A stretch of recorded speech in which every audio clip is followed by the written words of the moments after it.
hello, guys. Can you guys hear us? Uh-oh, why is it so small? Oh, no. Did that fix it? I'm talking about the text at the side of the screen. Hello, guys. Hi.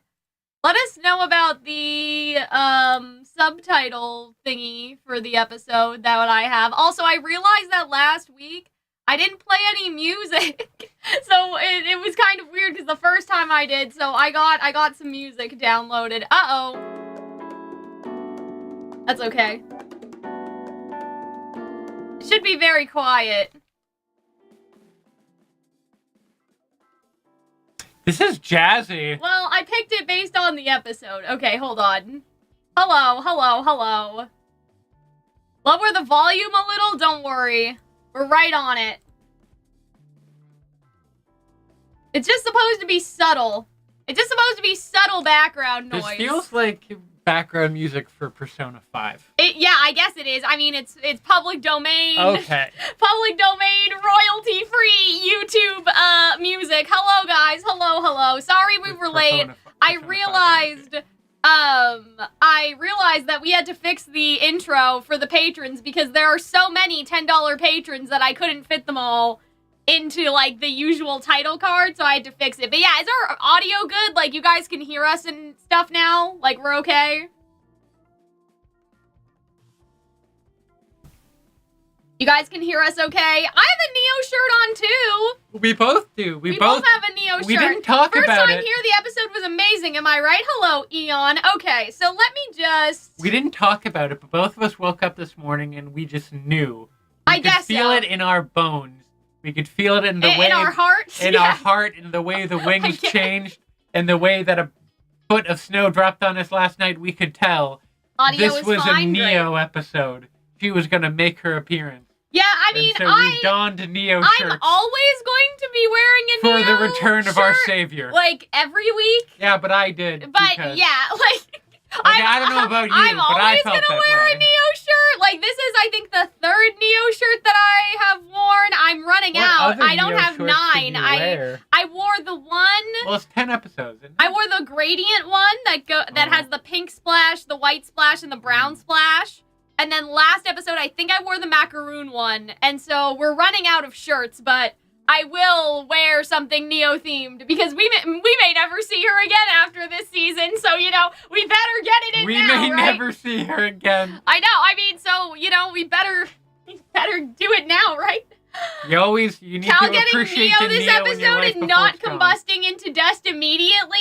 Are you positive that's not what happened? I did combust, though, in a different way. I had to slap your back because you were coughing so much. I was considering the Heimlich maneuver. Oh, yeah, I should give you guys the link to the reaction. I should probably do that. Hold on. No, dear.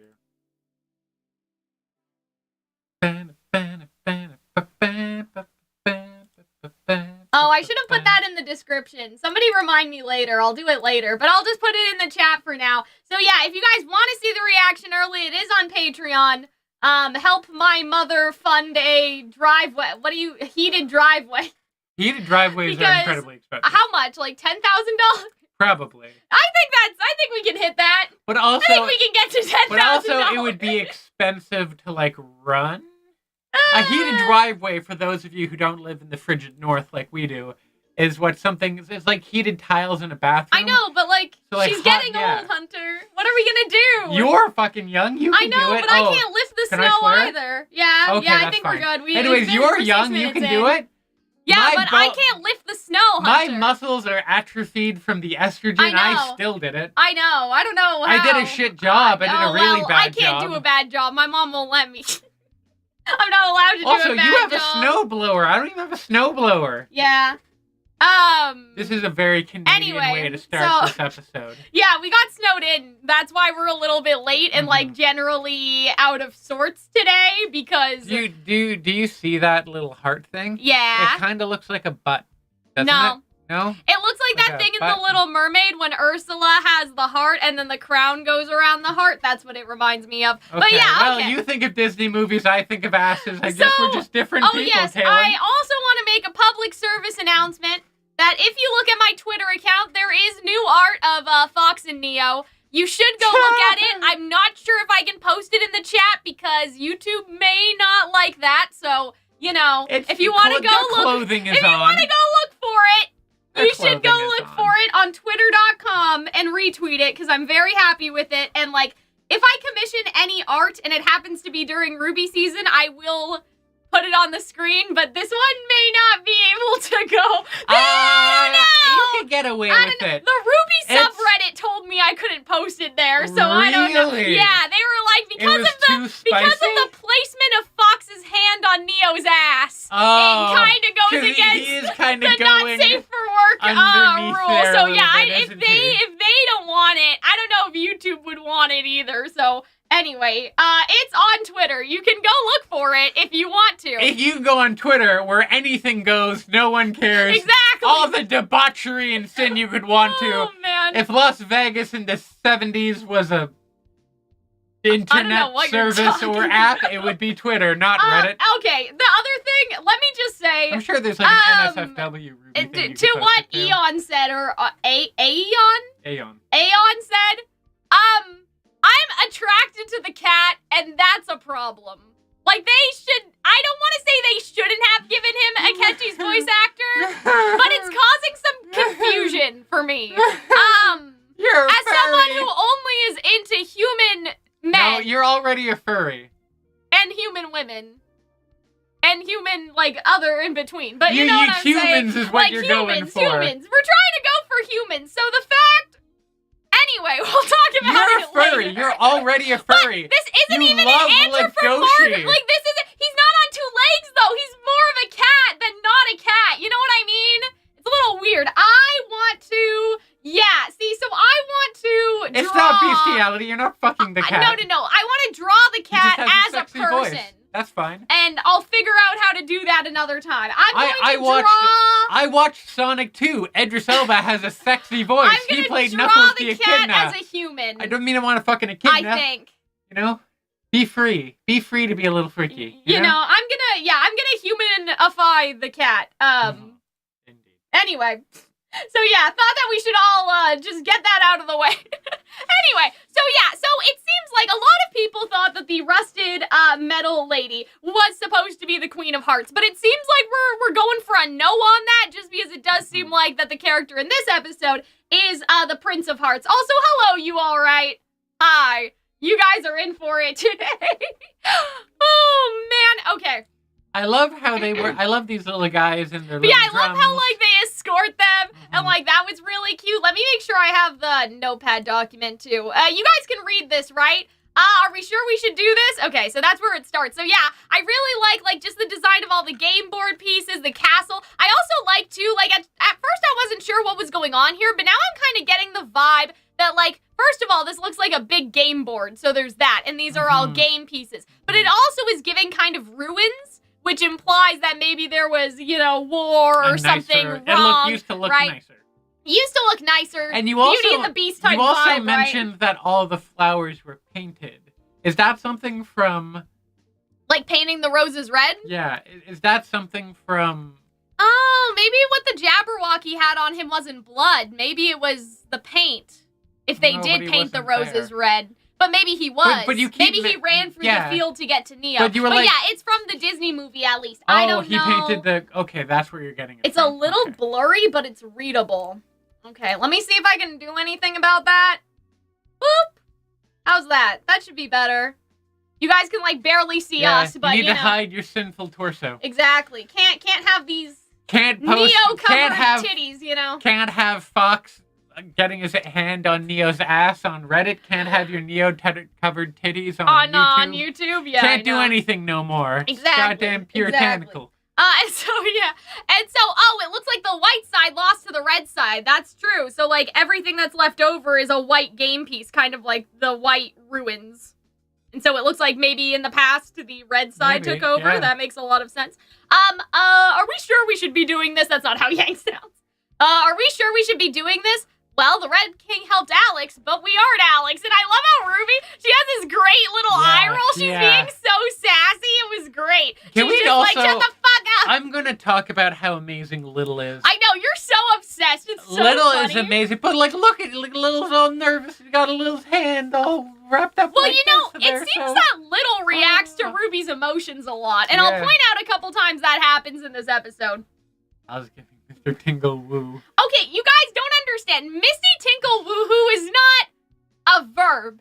It's like... Where did that come from? Because you said that last time. I have no fucking idea what Misty Tinkle Woo. It came from theater school. Oh. It's supposed to, like, I would define it in terms of how our teacher used it as you think something kind of sounds silly, like, in a spiritual... Like, I don't know how to explain it, but, like, if you believe in, like, astrology or something, that's the Misty Tinkle Woohoo. Or if your teacher tells you to pretend to be an ice cream cone or a race car or a table. That's like the idea of sort of. The Misty Tinkle Woohoo is supposed to be this kind of sounds crazy and a little like it does not work and a little kind of pseudoscience, basically pseudoscience-y. Thank you for adding. That is the definition. Okay, thank you for adding Crussy and Misty Tinkle Woohoo to our vocabulary. I don't know if that's, I don't think it's a copyrighted term, but it is a term that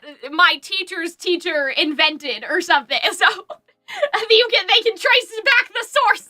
Trace it back to me. Anyway. And you will be the one that popularizes And I'll be I guess so. Yeah, don't take AVE. Don't say things are lit. Say things are Tinky Mistle Woohoo. No. Misty Tinkle. Misty Tinkle Woohoo. I apologize. Yes, exactly. I'm butchering it. Okay, so let's talk about the butterfly, right? Some people think that the butterfly is the cat. Yes. That's how I felt. I'm not sure. I think maybe the butterfly is spying on, like, for the cat, but I'm not sure, because if they wanted to make it a little bit more clear that it was the cat, they could have added the purple, hue.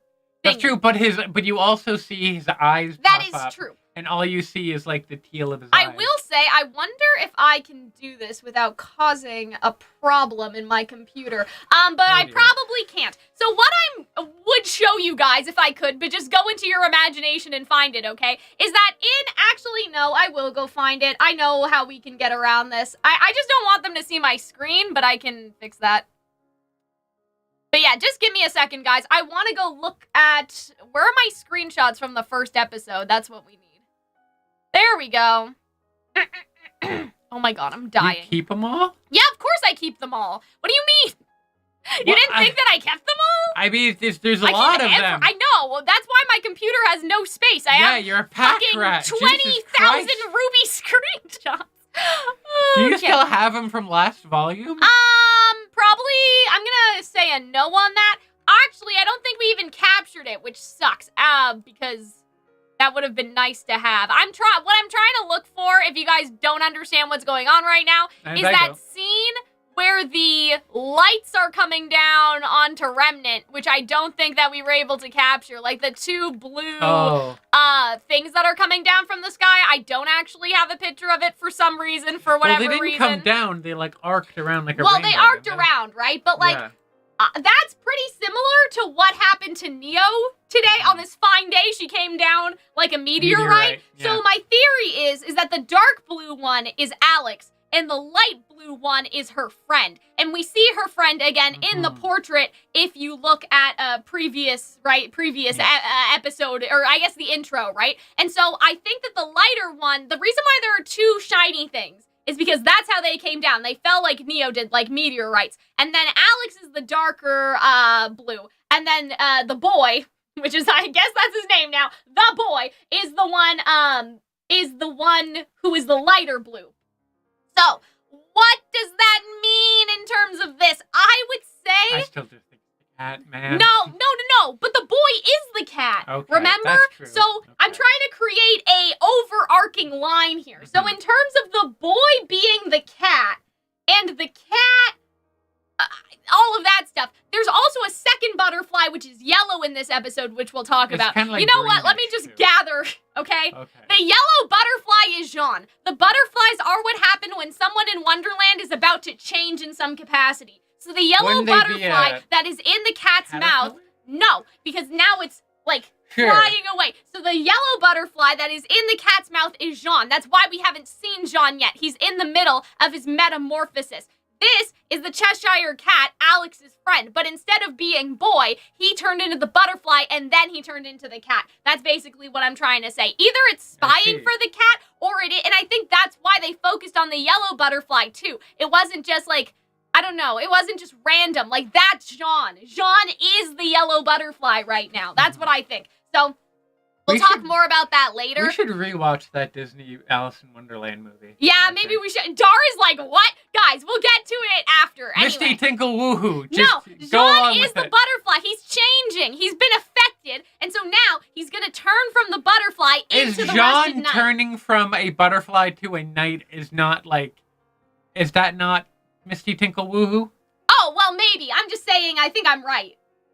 Girl, I come in and y'all are crack theorizing. It's not crack, it's real. Also, I love this. I love just the design of the building. I love all the bushes. I guess we do see this axe weapon, so I guess the metal lady made it for them is sort of the implication. It's similar.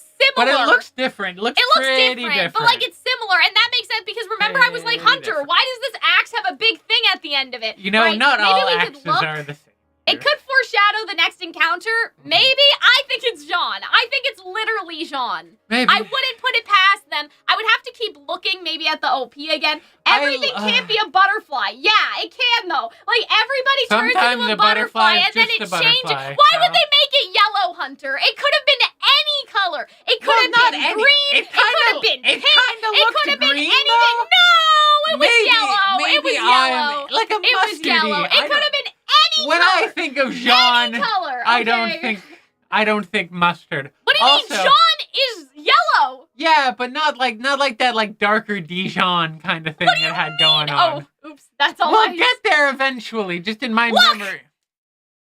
Yeah, that's not Dijon though. Okay. I'm just saying. Also, can we talk about how like I love how aggravated Weiss is? How, yeah, like, I love just Weiss. Like being Ruby is angry. in awe. Yang is suspicious, and, like, Blake is so baby. Blake is the babiest character in all of RWBY, and she's killed a man. I know, She used to be a terrorist. She murdered her ex-boyfriend, and she's still so baby. I love her. I love these things for the drums, too. There were so many cute little details this episode, and we'll talk about them all. I was getting a lot of, like, Lord Farquaad vibes from the Red Prince. I think he's... I don't think that's it exactly. I don't think he's a baby either. I think he's like, or a short man, I should say. I think like he's literally a little kid. Yeah. And like his parents died, right? Because they talk about he's gone that mad in with the power. episode. Yeah. And yeah, like there's no one to take care of him anymore. And this is kind of the worst version of himself. And so... Let's get back over here. You're the Red King, and so, you know, he has some funny dialogue here. I love just all of the little facial expressions just send me. Like, I said this last time, but I feel like they are just so much more expressive than they were in the past. That's how I feel anyway. I don't know. I think they've always been fairly. But like, yeah, it's really great. Right? It's really great. And so we find out, what are you looking for? I'm looking for who voiced the guy, because his voice was so... If anybody in the chat knows, let us know. It was in the end credits, I don't know. He's Joffrey. He does kind of have Joffrey was never this likable. What was I saying? Oh, yeah, and so he's the Red Prince. And so, yeah, then he has his little birthday thing. I'm not going to read out all of his dialogue. I just really enjoy his facial expressions and the crown kind of being, like, slightly too big for him. I like how the girls look at each other. I love his, like, little hand gestures. And, like, he's so small, and then they're all like, happy birthday. But then you see this guy. So I guess that's why they showed this guard as being distracted last episode. They just wanted to give this guy, like, ADHD, basically. They wanted to establish that the poor ADHD. man's just real, like, ooh, butterflies. Like, I can relate to this. It's not Miles, it's someone else. Well, if only we had something that would tell us at the end of the episode. If only someone could go look at the end of the episode and tell us who the voice actor is. But yeah. You see him getting distracted by the butterfly, which I think is also supposed to be, like, again, they're putting a lot of prominence on the butterfly, guys. I don't think that it's just for symbolism or something. Like, I think that there's a literal reason. The cat is the butterfly, he's shape-shifted. Like, you know what I mean? Hunter, it just came out. Like, you're not gonna find it. Yeah, I can't It figure just it came out. Somebody's gonna have to go Bullshit. tell us. The first name it gave me was Jen Brown, and I'm like, that's not who Jen Brown voices in this show. Yeah, and so somebody's just gonna have to go look for it, or we'll just die, I guess. Okay, and so I love this. I love Yang's little thinking face. That's something else too. Okay, I feel like, I know this is weird, but I feel like I can see characters thinking this episode. You know what I mean? Like, it was probably like that before, but I feel like it wasn't. So I like the fact that, like, you can see characters thinking about their thoughts before they say them, and at least in early RWBY, I would say that that's not a thing. I don't remember last volume very well, to be perfectly honest, but, like, at least in these past couple episodes, I can tell that the characters are thinking before they speak. Or, like, even a long time before. Like, they're actually processing what other people are saying. And I feel like Yang right here is, like, a great example of that. Like, I just love all her little thinking faces that she has going on. And so, yeah. I think they're saying, the king wasn't nearly as rude or small. So that's what they're talking about. And, like, I love this guy in the back. Look, he's, like, overhearing them. And then he gasps. He has a couple other ones, too. Like, he gasps. Then he leans down, and then it cuts to him, and I thought that was I just thought that was so funny. And so, yeah, so then they talk about the king wasn't nearly as rude or small or loud. Well, if it hadn't been for your kind, the king would still be here. And then they shush this guy, right? And so there's sort of the implication that these guys are old enough to remember the past king, right? And so that now, like, it's because of their kind. So it sounds like that what happened was that someone, I don't want to say someone murdered the king, because that may be, we don't know what happened to the king. Apparently the king was nice, so I can't see why Alex would have killed him. You know what I mean? Like, you get the impression that Alex is kind of ruthless. Right, but the king helped her, it sounded like. I don't think it was Alex. I think it was the man. I think it was her male friend, like the shadow in the mirror. Can't trust him. I don't think it was Alex, just because in the story, it says that the king helps her, so there's not really a reason that she would dispose of the king. Maybe the bad person did. But yeah, I mean, it's hard because my first inclination is that, like, based on the continuity of the story, if Alex did something bad, the story would mention it because Blake talks about all the other bad things that she did before. So if Alex killed the king, there would really be no reason for it not to be mentioned. Whereas if it was her friend, if it was the boy companion, that's why they wouldn't know about it. So yeah, like, I don't know. Like, I kind of like this idea of subverting our expectations and the idea that Alex is evil while the boy is good, like her friend that's in the shadow, because you would kind of think that it's the... Michael Malkonen is the person who voices... okay. Yes, I don't know what they've done in the past, but yeah. But yeah, they did some great voice acting this They did an amazing, amazing job, but the voice sounded familiar. I don't know what I'm talking about anymore. What was it? It was about the king or something. Oh yes. yeah, so even though I kind of like the idea that Alex is evil, just because it would subvert this idea that in the OP, evil. Alex is visible and her friend isn't, you kind of get the impression, oh, Alex is good and the friend is evil, that's why he's in the shadows. But, like, it could be the opposite. And it could not even be evil, just, like, ruthless. Whatever, right? Know? And so, well, Cal, it's not like these people wrote their own fairy tale. I mean, we don't know how the fairy tale got into Remnant, is the thing. Like, you know what I mean? So we don't know. But the question is, Dar, why would she include all the other bad things that she did? You know, like, oh, you know, she tricked and lied and she stealed, but let's not put the murder in the book, right? Like, I feel like I know what you guys are saying in the sense that, like, well, she didn't include that because she could have left all that shit out. But at the same time, like, I feel like that this story was generated somehow else. Like, I feel like that the story just kind of wrote itself, you know what I mean, based on what she did. That's kind of the vibe that I'm getting so far anyway, because I don't know, there's too many weird things with, you know what I mean? Anyway, so I think that maybe the companion was the one that killed the king. I think that, like, that's still interesting. Like, that's still interesting. Some people, again, some of you guys think that Alex did it, which, you know, but I kind of like the idea that her companion did it, that he took a completely opposite road to her. And then later, we do see that bridge, which has a big, like, light and darkness vibe. It seems like Ruby landed on the light side, whereas Neo landed on the darkness side. So there's no reason that her companion couldn't have landed on the dark side, and he did the bad things, right? He killed the king, and we just don't know about that sort of stuff yet. And so, yeah, I do like the little conversation they have. I like the happy birthday, Your Majesty. I love how she's, like, trying really hard to curtsy. Yeah, and I like all of, like, Blake's trying to be nice. And then Weiss says, I guess. Happy birthday, I guess. And then Yang is sort of like... It's funny because, Yang has that Arthur... Yeah, because it's very different vibes. Because Ruby's, like kind of her goofy self, like, happy birthday. Well, I think she's And then Blake's also... very polite, and she's like, happy birthday, and she bows. Weiss does not give a fuck. She says, like, happy birthday, I guess.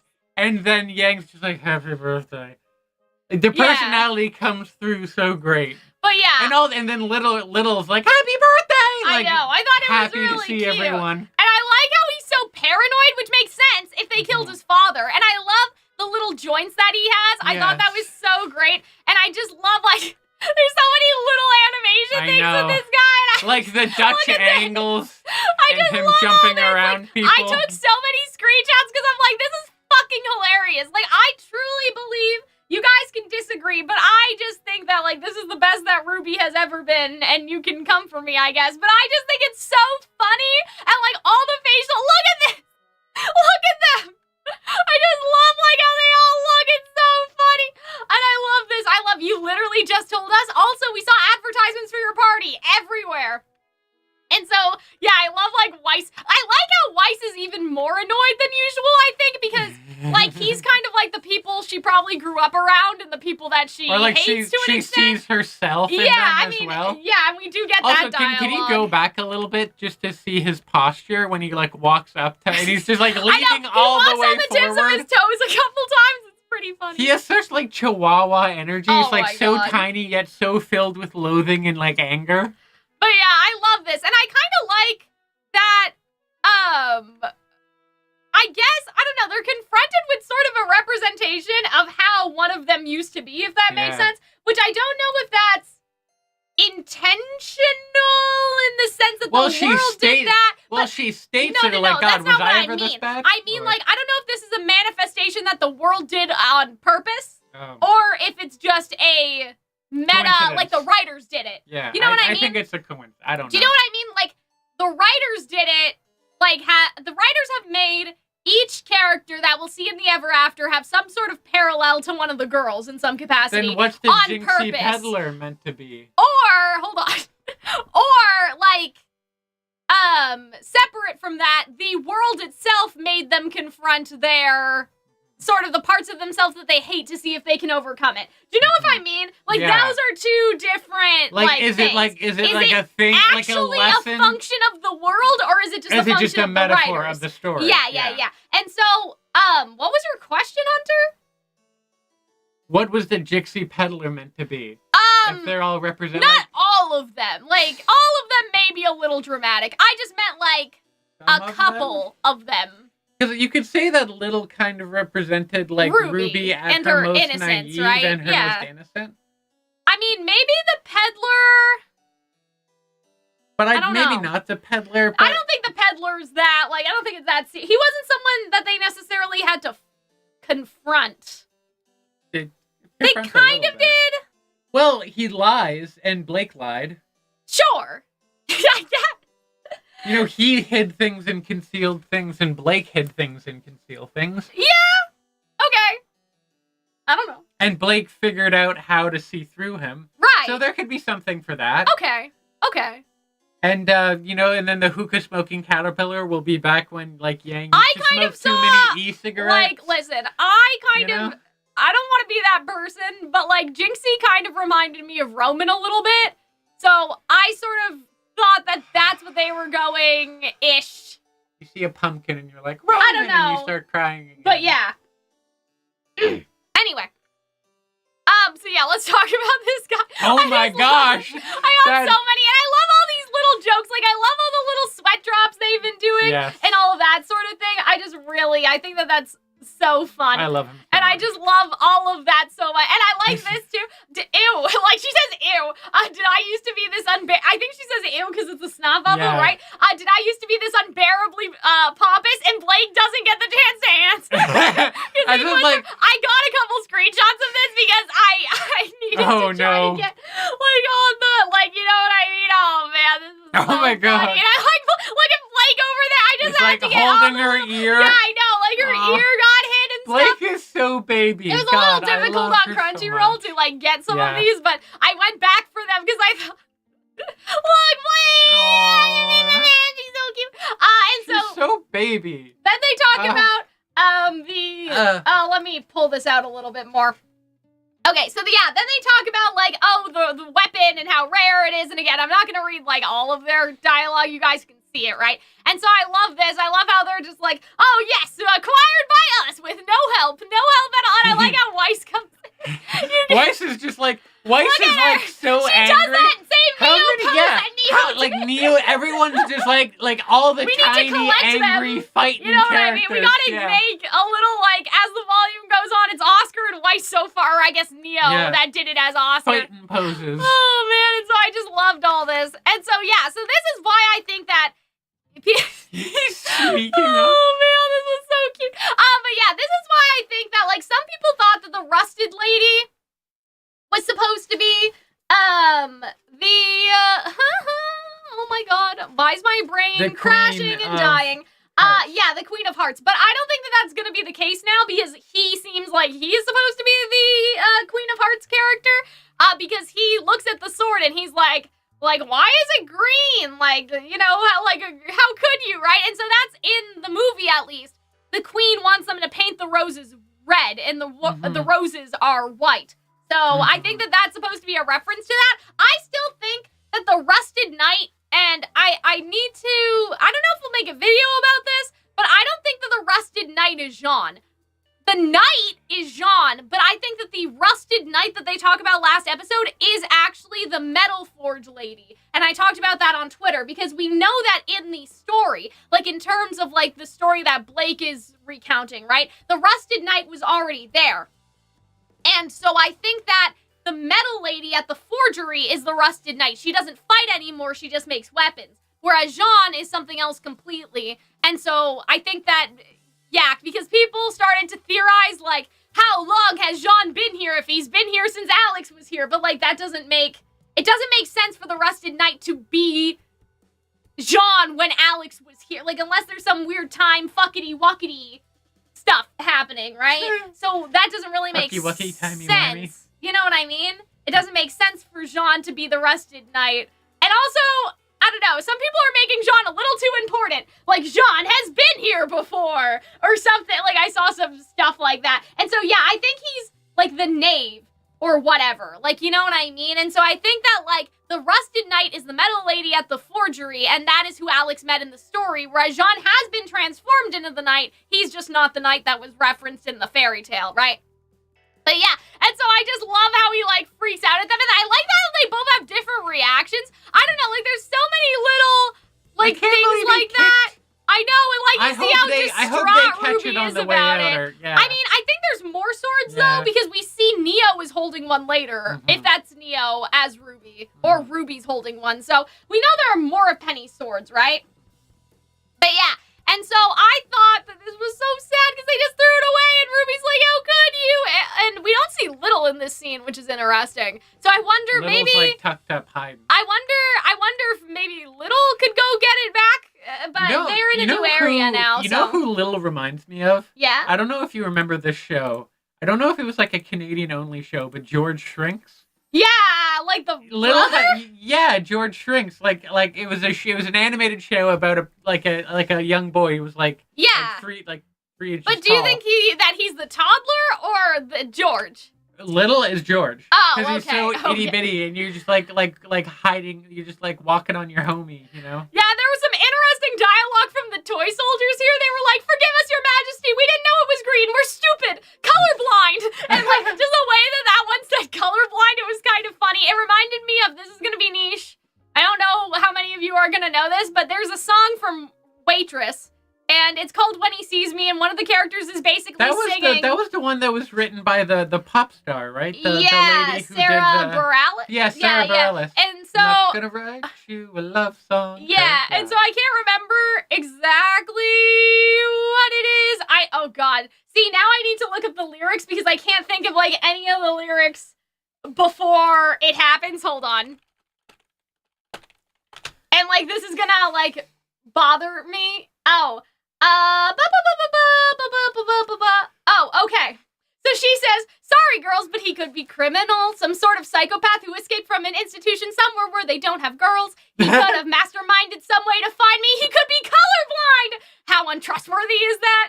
And then she keeps going. And so it's just like she's having kind of a little, I don't know, she kind of is a character that like likes things the way that they are and doesn't want it. Yeah. Like, yeah, you guys are saying you love that song. Good. Yeah, what if when he sees me, I like him and he knows it? Yeah, that's the one. Yeah, so. Sarah Bareilles fan. Anyway, I'm dying. I screamed so loud earlier, I'm not in any state. You screamed to the point where you started coughing, and I had to slap your back. So, like, the way he just said, like, we're colorblind, like, it's reminded me of her in the song because it's kind of like this one thing that she just, like, you know, blurts out without really, like, thinking about it.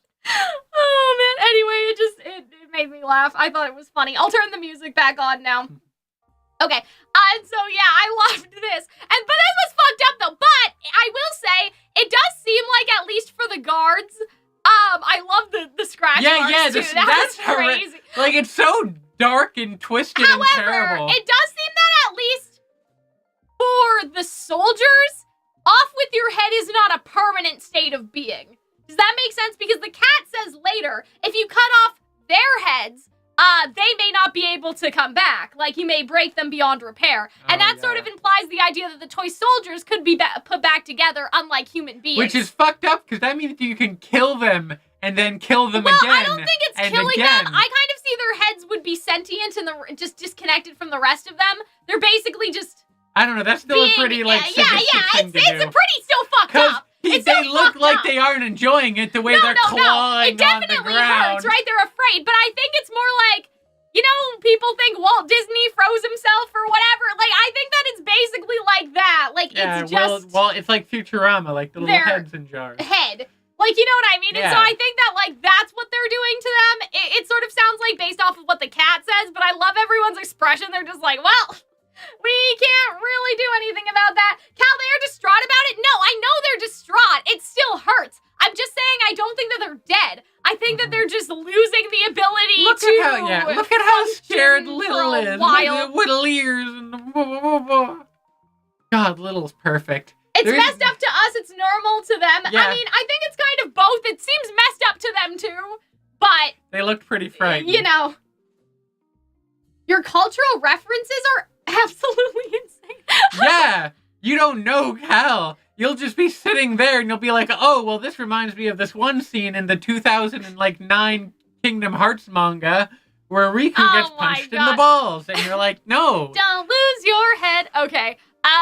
That's a whole other thing. And I like this. And I like RWBY saying, wait, maybe we can help cheer you up. And he's like, beheading people does cheer me up.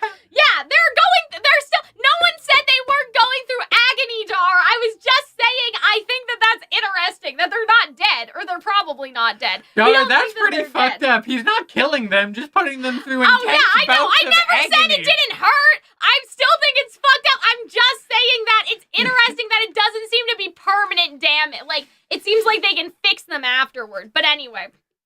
I just imagine Dar in, like, Guantanamo being like, no, we're not torturing them. We're just putting them through extreme bouts of agony. But yeah, and so, I like Ruby's face here. She has such a, like, sneaky... Look at her. She's so sneaky. I think it's cute. But yeah, and so then he says, and that's all we get is sort of, and yeah, exactly like that. And so yeah, unfortunately, guys, it does not look like Neo is the girl in the tower. But yeah, the butterfly thing I think is interesting. I do think it's the cat, but I think that the cat is also the boy. We also figured out look at the soldiers. Yeah, we also figured out what this freaky upside down, like, bell thing from the trailer. I'm surprised nobody noticed this earlier.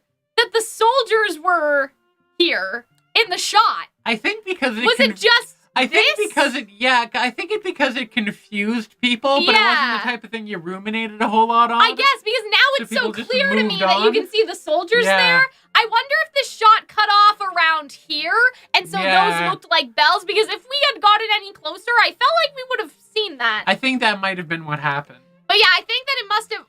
what is this music going on right now? There's... What is it? I don't know, it sounds like Are we gonna little waltz, baby Caleb? music. Hold on. Let me change it. Anyway. Oh, dear. Okay. Anyway. I liked the waltz. I know, but it was like lullaby music. I'm like, we're not trying to put them to sleep. Wake up. I know, this Where is did the my music. where did This my is the jazz type of go? music I'll play myself when I'm trying to get to sleep. Like, I know. Where did all my jazz go? Why is it in an alphabetical order? I think that's the problem. Sort by jazziness. Okay. You should get an AI algorithm or something to like sort things by their jazziness. Okay, then this is fine. Anyway. So, what I love a exactly good do you harpsichord. want to desire from, what exactly do you desire from me in exchange for playing my game? Hmm? I also, And I love... but like the design, we see more of it later, but this the is design so good. of this room and the whole castle is amazing. Do you guys know, okay, this is again something else random, but do you guys know, like, the Knives Out sequel? How they had those puzzle boxes? This reminds me of the inside of the puzzle box. Just layers and folding like, out. you know, it seems like that this feels like one of those little cube thingies, and you could, like, undo the cube. I don't know. Hard to explain. It's very, like, later it gets more MC Escher, but I just like how expressionist and weird and topsy-turvy it is. I dig it so much. And I love Ruby being like, Your Majesty, you are as wise as you are small. And then he Lil raises their hand and says, small, and then look at how proud our baby is. I know, and I love that. I love everyone's facial expressions. It's so good. I love how they come up behind her, and he's like, thank you. That's how it worked, and so I kind of like that. She's looking at Little like, are you sure? Because Little's like, yes. And I thought that was so cute. I hope they don't get rid of Little. I know I wrote down in that bingo card that Little's gonna die, but I just want Little to be there forever. But yeah, the environments are so good. Glass Onion, yes. We don't hear any music? You guys don't hear the music? Don't see the harpsichord?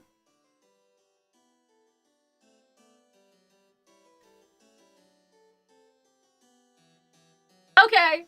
Anyway, I don't know about that. Maybe now you guys will hear it. It's very in the background, like I said. Anyway. I love Little so much. They're perfect.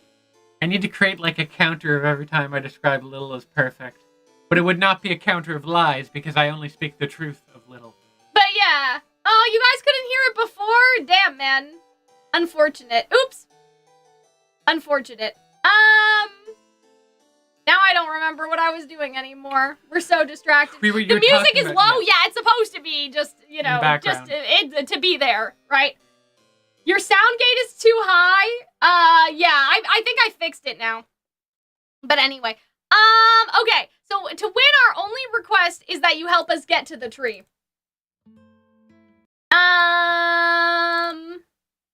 Okay.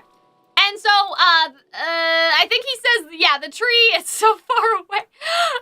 He's like, it's so far away.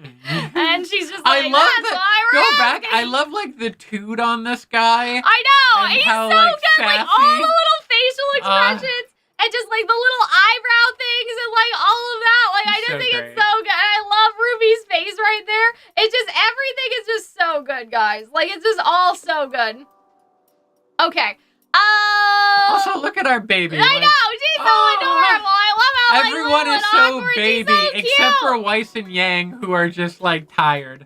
Yeah, I would say that's accurate. The two genders, baby and tired. And you can actually see that, like, he is like plotting right now. Yeah. Like, he is planning because he's counting how many of them there are, and so you can see that like little foreshadowing to this idea that they'll be on the board, right? And so then he says,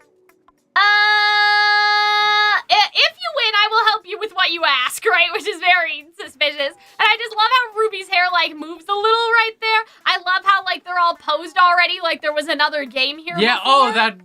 that red one is stabbing that red one. The game has it's been, like, abandoned for a while, I think.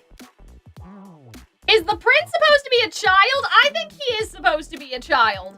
I think he is because they talk about, like, oh, the king died, right? And the king probably didn't die. Like, if this kid is, like, 10, Alex was probably here, like, 10 years ago. Like, I don't know. Like, I don't know. But, like, I think that this is the son of the king in the story. And so I think it's, like, a literal child. And he just, like, it's kind of the Beauty and the Beast thing where, like, the Beast's parents were dead and, like, the witch cursed this little kid. People think, right? Now you guys are laughing at the music. What do you mean? I thought you couldn't hear it. This is what I've been playing for the entire stream. Anyway. It does sound like fucking music. Oh, God. Okay. You know? So anyway, and so I love Ruby's little face here. And I love how she's like, okay, so how do we play it? Like, look at her little face. She's so like, she's so cute. Right? And then they all laugh at her. I would love to show, like, one of these scenes to, like, someone who's never seen the show. Does he have a mom? We don't know. They don't talk about mom. Most moms are dead in fairy tales, so. Asexually, I guess. I don't know. It is a bop. I'm just reading the chat. Also, yeah, there are a lot of you guys in chat, so if we can't read your message, please don't take it personally. Like, the super chats are much easier to read just because they are shiny and bright and everything, but yeah. Okay. But yeah, I love everyone's facial expressions. Yang's just like, don't you laugh at my sister. Whereas Blake, I think, is a little more like, I don't know, like self-conscious, right? They're all like busting a gut, like just. I love this. This guy spits out like wood chips or something, like splinters. I thought that was so funny. See, this show, I don't care. This is so funny. Everybody who said Ruby's not funny last week, okay, fuck you. This is hilarious. I think that this is fucking hilarious. Maybe I'm just easy to please, okay? But I thought that was so funny. Anyway. I had a good time. Oh, man. Yeah. So, 3 rules, okay? And I love his little joints so much. It's such a good detail, okay? Each player may move every pawn 1 space each turn.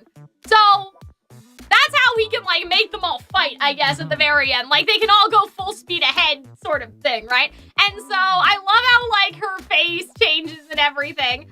And then, rule 2, and then they all go, huh? And you can see Little, he covers his ears because of the noise. And it's so, like, the vibrations cause that pawn to fall. Like, the scene composition, guys, like, the direction, I don't know, the lighting, everything. Really everything good. is so fucking good, guys. I'm gonna... Anyway.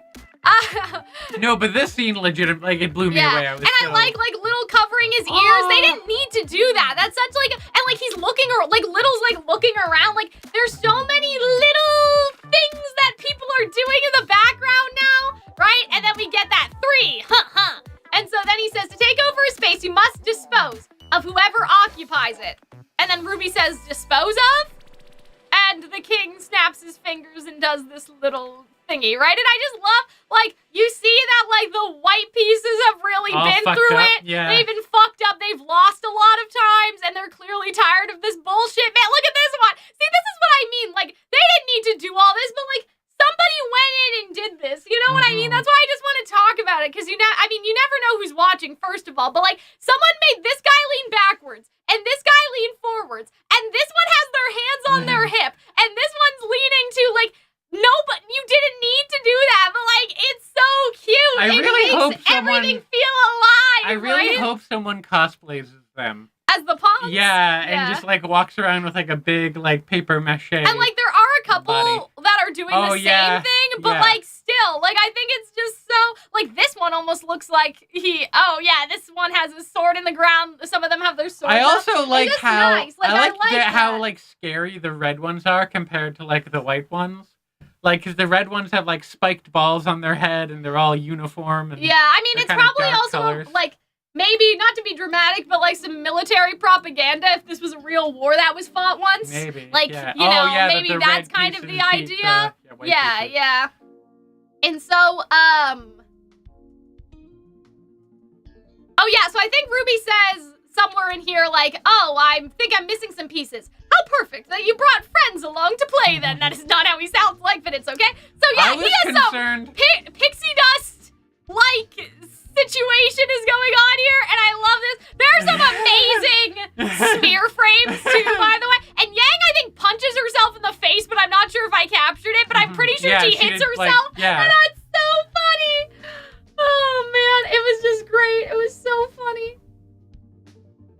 Propaganda, definitely propaganda. Yeah, I mean, I don't know. But yeah, look at Blake. She's like, cat, activate, right? Like, look at her. She lands like a cat. It's so funny. And I love that. And then what does Weiss do? I guess she just lands on her feet and then Yang flat on her ass. That's just me. And I love how she says, Weiss, Yang, Blake. And then Little's like, we're all Littles now. It's not censoring. Not censoring the nipples? nipples. What do you mean? Nipples? Whose nipples? What are you talking about? What are you talking about? In the chat. But why would you guys be saying it anyway? Nipples. Oh, do they look like nipples? Like the chess pieces. You guys what are nipples bad. do you have? Oh my Those god. are some very spherical nipples. Fuck me, babe. But yeah, I like how Little's like, we're all Littles now. I thought that was cute.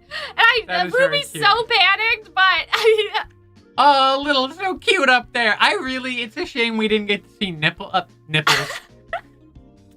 It is a shame we didn't every day I wake up and I don't see nipples, Kaylin. I think, what a shame, no nipples. Why do I even... What do you mean you can look at your own nipples? Oh, that's true. Oh, yeah. You just not think of... I mean, it's not as fun when it's your own. If you go on Twitter, I'm pretty sure you may be able to see a fox nipple this morning. I can't remember. No, he didn't have a nipple, I don't think. Well, but what I meant to say was that I was really hoping to see Little, not nipple, Little fight in the scene, because I thought it would have been cute to see Little get all, like, vicious and ferocious. God. Oh, Jesus. Oh, the way we're going to hell. Kayla, no one has seen nipples before. It's either you or me. I don't know what to tell you. Oh, my God. Ruby, the most important thing is winning this game. And I love how the pawns they say, what's wrong with them? I don't know, they look stupid. I thought that was so funny. They're just so done. I love just Weiss's face. She's just like, well, I guess, like, these are our teammates. I also like how they got scorched, like they've been burned or shot at. Yeah, or something. Like something else definitely happened right here. You know what I'm saying? And so, no one's gonna get hurt, right? And he just does not answer. Zero What answer. happens if your nipples are spiky like the red ones? Oh my god. As I am a gracious ruler, guys, this video is gonna get demonetized. I'm gonna need a $10 super chat to cover Hunter's nipple talk. Blame the chat. They brought up the nipples. Anyway. Frickin' darn the nipples. Anyways. Okay. Yes. And so then he says, begin, and I love this. This is like, I love that. This is such a good scene composition, too. And I love the lighting and everything, and it's just such a vibe. It's just such a mood. So dramatic. Yeah. This was also like from the trailer or the opening, and yeah, okay. Like, why do you want to go to the tree? Yeah, and so Ruby says, can you advance one space forward, please? Like, she's being polite about it. Whereas, like, look at him. He breathes in and he sighs. Right? And then, this is the funniest part of this episode, is that he seems to be doing okay, but then he looks up at the king and the king nods and he's like, oh no! Like, and I called it a soccer injury in our reaction. Like, when the soccer players just, like, act like they're really hurt when they're not. Really not. Oh, man. And so the white pieces clearly know they're supposed to lose, and they don't know any different, or they don't know anything else, right? And so I love this. Like, this is like, I wonder if the color of the magic means anything, because before it was like kind of red and orange, and this is gold, but yeah. And it like carts him away, but like, I love that. And like, look at him, he's like, yeah, bitches, I don't need to be in here no more. Like, he just gets away. Look how distraught all of them are. And that's what I mean, like, look at this. This one's leaning backwards. We're all gonna get our ass kicked. This, and then this one's like that. Like, there's so many. Who animated the pawns? It's so good. The chess pieces do look like Fall Guys gaming with Joseph. Oh, man. I guess you're right, yeah. And so, how about you three, right? And so then they go in and they also get, so look at Yang. Yang is just like, you guys can do it. They both are, and then immediately they get their ass kicked. I love Yang. Yang is just, all of Yang's faces down there, and then they climb back up, and then they hold their head in their little hands. Yeah, I think that's one of the ones where I was saying that like Little is mimicking RWBY. Yeah. Right? Because RWBY and Little are doing the same thing right there. There's a couple other times where that happens, but that was the most obvious one. RWBY has her head in her hands at some point too. It happens again. And so yeah, Weiss is like, have a little faith, and I'm just like, that's such a nice facial expression. Look at Blake and Yang's face. They're just like, I know, they're like, yeah, she can do it. Look at her, and she's fighting with one hand behind her back. I think. Did anybody notice that she's taking them with one hand behind her back? Oh. And they're so surprised. Little's like, go Weiss! And I thought that was great. I thought that was so good. And she does a little bow as he's carried away. And like these ones are not as emotive, right? They're like soldier time. Right? So yeah, I love that. And I love like him being like, beginner's luck doesn't bother me. So tell me, why do you want to go to the tree? I don't know why they chose to have little like it's pom-poms. Pom-poms. Right? I think. Not pom-poms. They're like, but not even palm fronds. They're just like little leaves. I know, but like, I think they're supposed to be pom-poms, is my point, right? Yeah. But yeah, I love RWBY's little thinking. I love the little eye twitch with the red prince. Yeah, I know. All the little eye twitches are really good. We want to go home, and we believe the tree can take us there. Yang, you're up. So they're talking over the game as well. Yeah. And so, yeah, I love Yang here. Just goes and just beats the crap out of him. Yeah, look at this. I love the motion, how they, like, showcase her motion like that. This was so hot, by the way. I know. First of all, she does the, like, are you entertained? Yeah, look at her. And then she does this did something to me, guys. I don't know, man. Like I said, like, do you guys remember when last week I was like, guys, I'm happy to say I'm no longer a Yang hater. I'm a Yang appreciator. Something's happening to me. You feel a little stronger. I would even consider, I have this idea of like a character surrounded by multiple Neos, and I thought that it could be Fox, but like... You want it to be, Baked Alaska? I'm almost like, what if it's Baked Alaska? What if it's Yang sitting in a chair or something, and like it's just Neo on all sides? I don't know. An offering, I'm just saying. Yeah, because, like... You need to write some Neo X Yang fanfiction. Well, I don't think they'd actually get along. Like, I think they're both cocky, but, like, they also tried to kill each other in Volume 2. That's hot. That's, like, when you try to kill each other, that's a good time. Yeah, I'm just saying, I don't think it's gonna be a 60,000 slow burn. You probably didn't feel that way the first time you made that video about Fox, but look where we are now. I don't know. I'll think about it, but I don't think they actually have any bonding information. Like, you know what I mean? I don't think they can actually bond in any significant capacity. But anyways, I love Yang when Yang is all a jock. But yeah, still, Yang can be like, I want Fox to be sitting in a chair, like a throne, and like to reference like King, like the VTuber, like the very VTuber song, like every VTuber covers King, and it's just like Fox is in the chair, King, and then it's like all of the Neos. That's more harem than what the original meme is. I know. But I kind of want it to be a little harem. Okay. Not gonna lie. You have issues, babe. Probably. Anyway. You just want to watch. Do you want like what? Okay, so no. No, we're getting to the bottom of this. In the scenario where there's one Fox and many Neos, I don't know. How do you see that going out? Do you imagine poor Fox, he's just one man. I have to think he doesn't have endless stamina. He can't go through 9 Neos. He lived in the desert, okay? Living in the desert doesn't mean you can fuck 9 people in a row. Stamina. But he's only one man. He's human. He can't go through 9, But they're not all there to...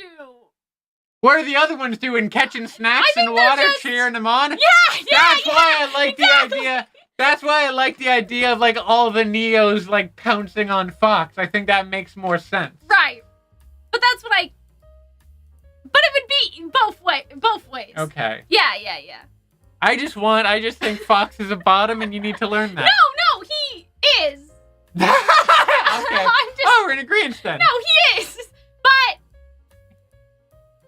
You gotta protect. You gotta trick men into thinking they have the upper hand sometimes. You know what I mean? You gotta make men think that they're powerful when really you're the one manipulating everything. Is Arnold still watching this? I don't know. Anyways, I think I've gotten to the bottom of this. Oh man, I need to get us some water, but I don't want to leave. I can wait because you're a little fucking thirsty. Is your problem? I guess so. I don't want them to see my legs. I can't remember if I've shaved or not. You shaved your legs. Oh, okay. Plenty fine. They're not gonna see that. Yeah. We don't have that HD. You know what I mean? Yeah. Okay. Well, you can talk to them if you want, Hunter. Okay. Just make I'll sure talk it's to them. appropriate, okay? Oh no, I hope they can't see my feet. I think the text box is covered. Yeah, your feet are fine. You don't sell those feet pics for free. I'm watching the replay now. Yeah, your feet are fine. Don't be so nervous about your feet. Okay, guys, now that Cal's gone. I don't understand the Neo thing. Like, I grill Cal on a regular basis of, like, you spend all this money, like, literally hundreds of dollars. I wouldn't be surprised if Cal has spent in excess of, like, $1,000 to $2,000. Socks are the devil, Dar. They're just awful. I wouldn't be surprised if Cal is... Oh, she's back. Yeah, Hi. I don't like socks. I don't like how they feel. I wear socks here because I have to. Yeah. But, like, in my own house, I never wear socks. Oh, I hate socks. Oh, I have a funny story. I have an aunt that is kind of like, I don't know how you would describe it. I don't know either. Like, my mom doesn't like this particular family member. And she always thought that this particular family member was very judgmental. And she was telling me the story that, like, she, like, gave my mom shit because I would always walk around the house without socks on when I was a little kid. They were like, don't you care about your kid?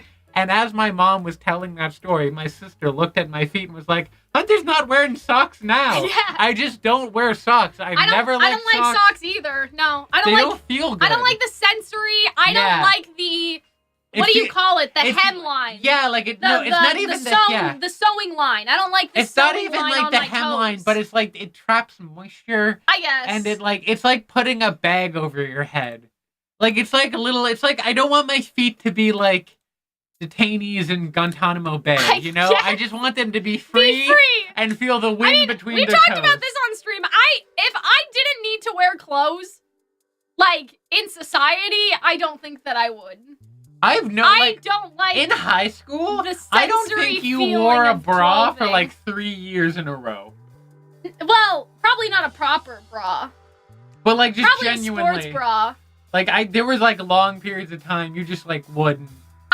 I probably was wearing something. You were wearing sports bras, but like I also recall no, I think in first year university because you would just wear sweaters everywhere. Oh, you're talking about university. Not university. Oh, okay, yeah, university. Yeah, I definitely went out without a bra. No, but sometimes. like in 5 years because you just leave the house in hoodies and you just like wouldn't wear a bra. Yeah. And I'm also in the part of my life. There's a part in every trans girl's life when they start taking the bra off when they get home and not putting it on. You know what I mean?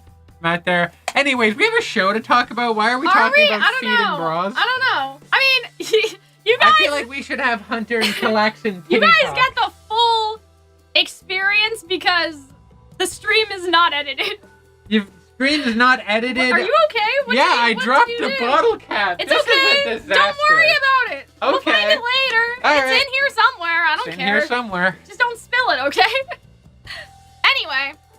Anyway, so back to like regularly scheduled nonsense. Someone you know. And so after this, RWBY, I can't figure out what the dialogue is right now. Well, it worked for someone we know. I think that's what's happening. Yeah, Blake, it's your turn. So I went ahead a little bit. Mm-hmm. He was saying, and how do you know this? Right? He's a little like, how do you know this? How do you know this?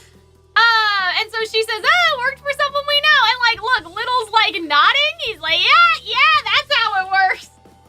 Guys, I don't edit the stream.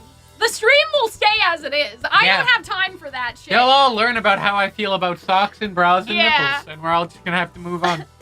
Oh, man. And so, then Blake is so good right here. And I like we get pawn vision. Yes. Like, this is how they see. They're little holes. Oh, I guess those guys, because their faces aren't out of the holes. And so I love this. kicks their so ass. cool. Yeah. And look, like Yang's cheering for. And we get 3 plushes. Yeah, I know. This is such a nice moment. They're giving at least one Bumblebee moment per episode. I'm sorry, Shneark just said this is a true Calxiyn Huntussy moment. Oh God, Calxiyn's I don't think so. We are definitely not putting our whole Calxiyn into this stream. Like we're I'm putting my whole Huntussy in it. What's the opposite of putting your whole Calxiyn? Because I feel like that I'm not doing a very good job right now. Your cleanest? No.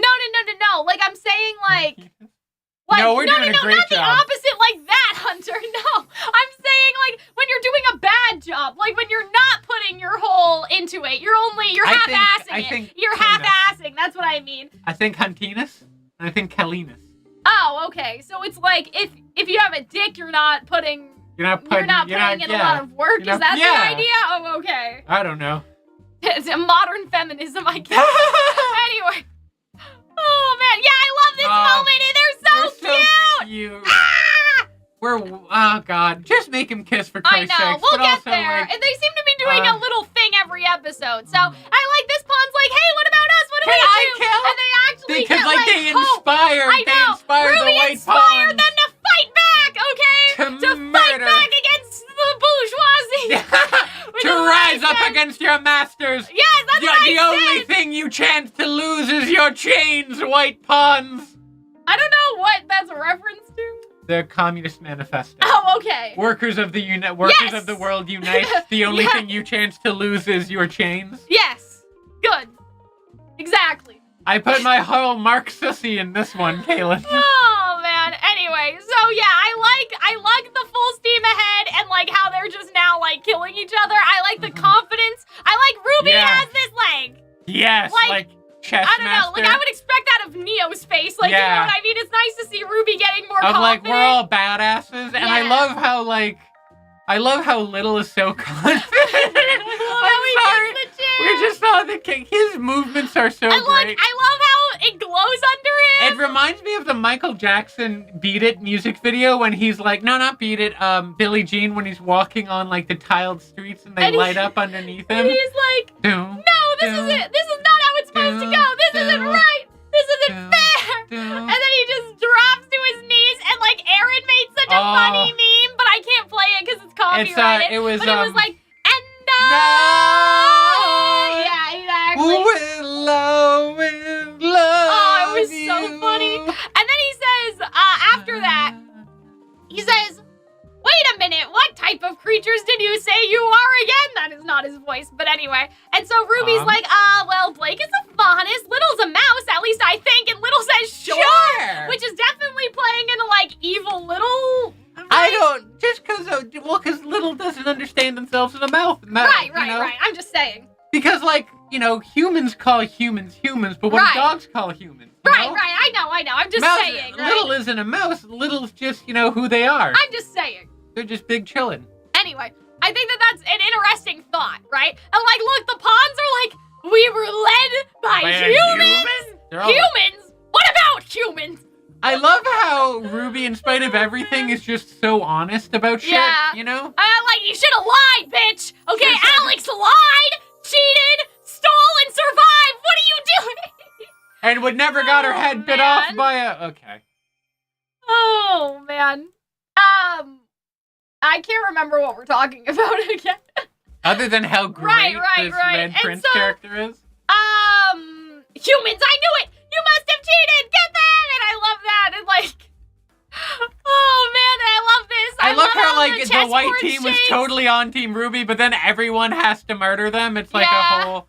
I love this. Yeah, they are. Everybody, because it's getting all of them, right? Because I guess there's some context that, like, a human killed the king still. Yeah. And so even though the white pawns wanted to win the game, they're like, this isn't a game anymore. Like, I also like that they're still loyal no matter what. They're bringing, like, I feel like this one was full of, like, callbacks, but this is definitely a callback to the Bumblebee attack from Volume 2. Look at Yang, so happy!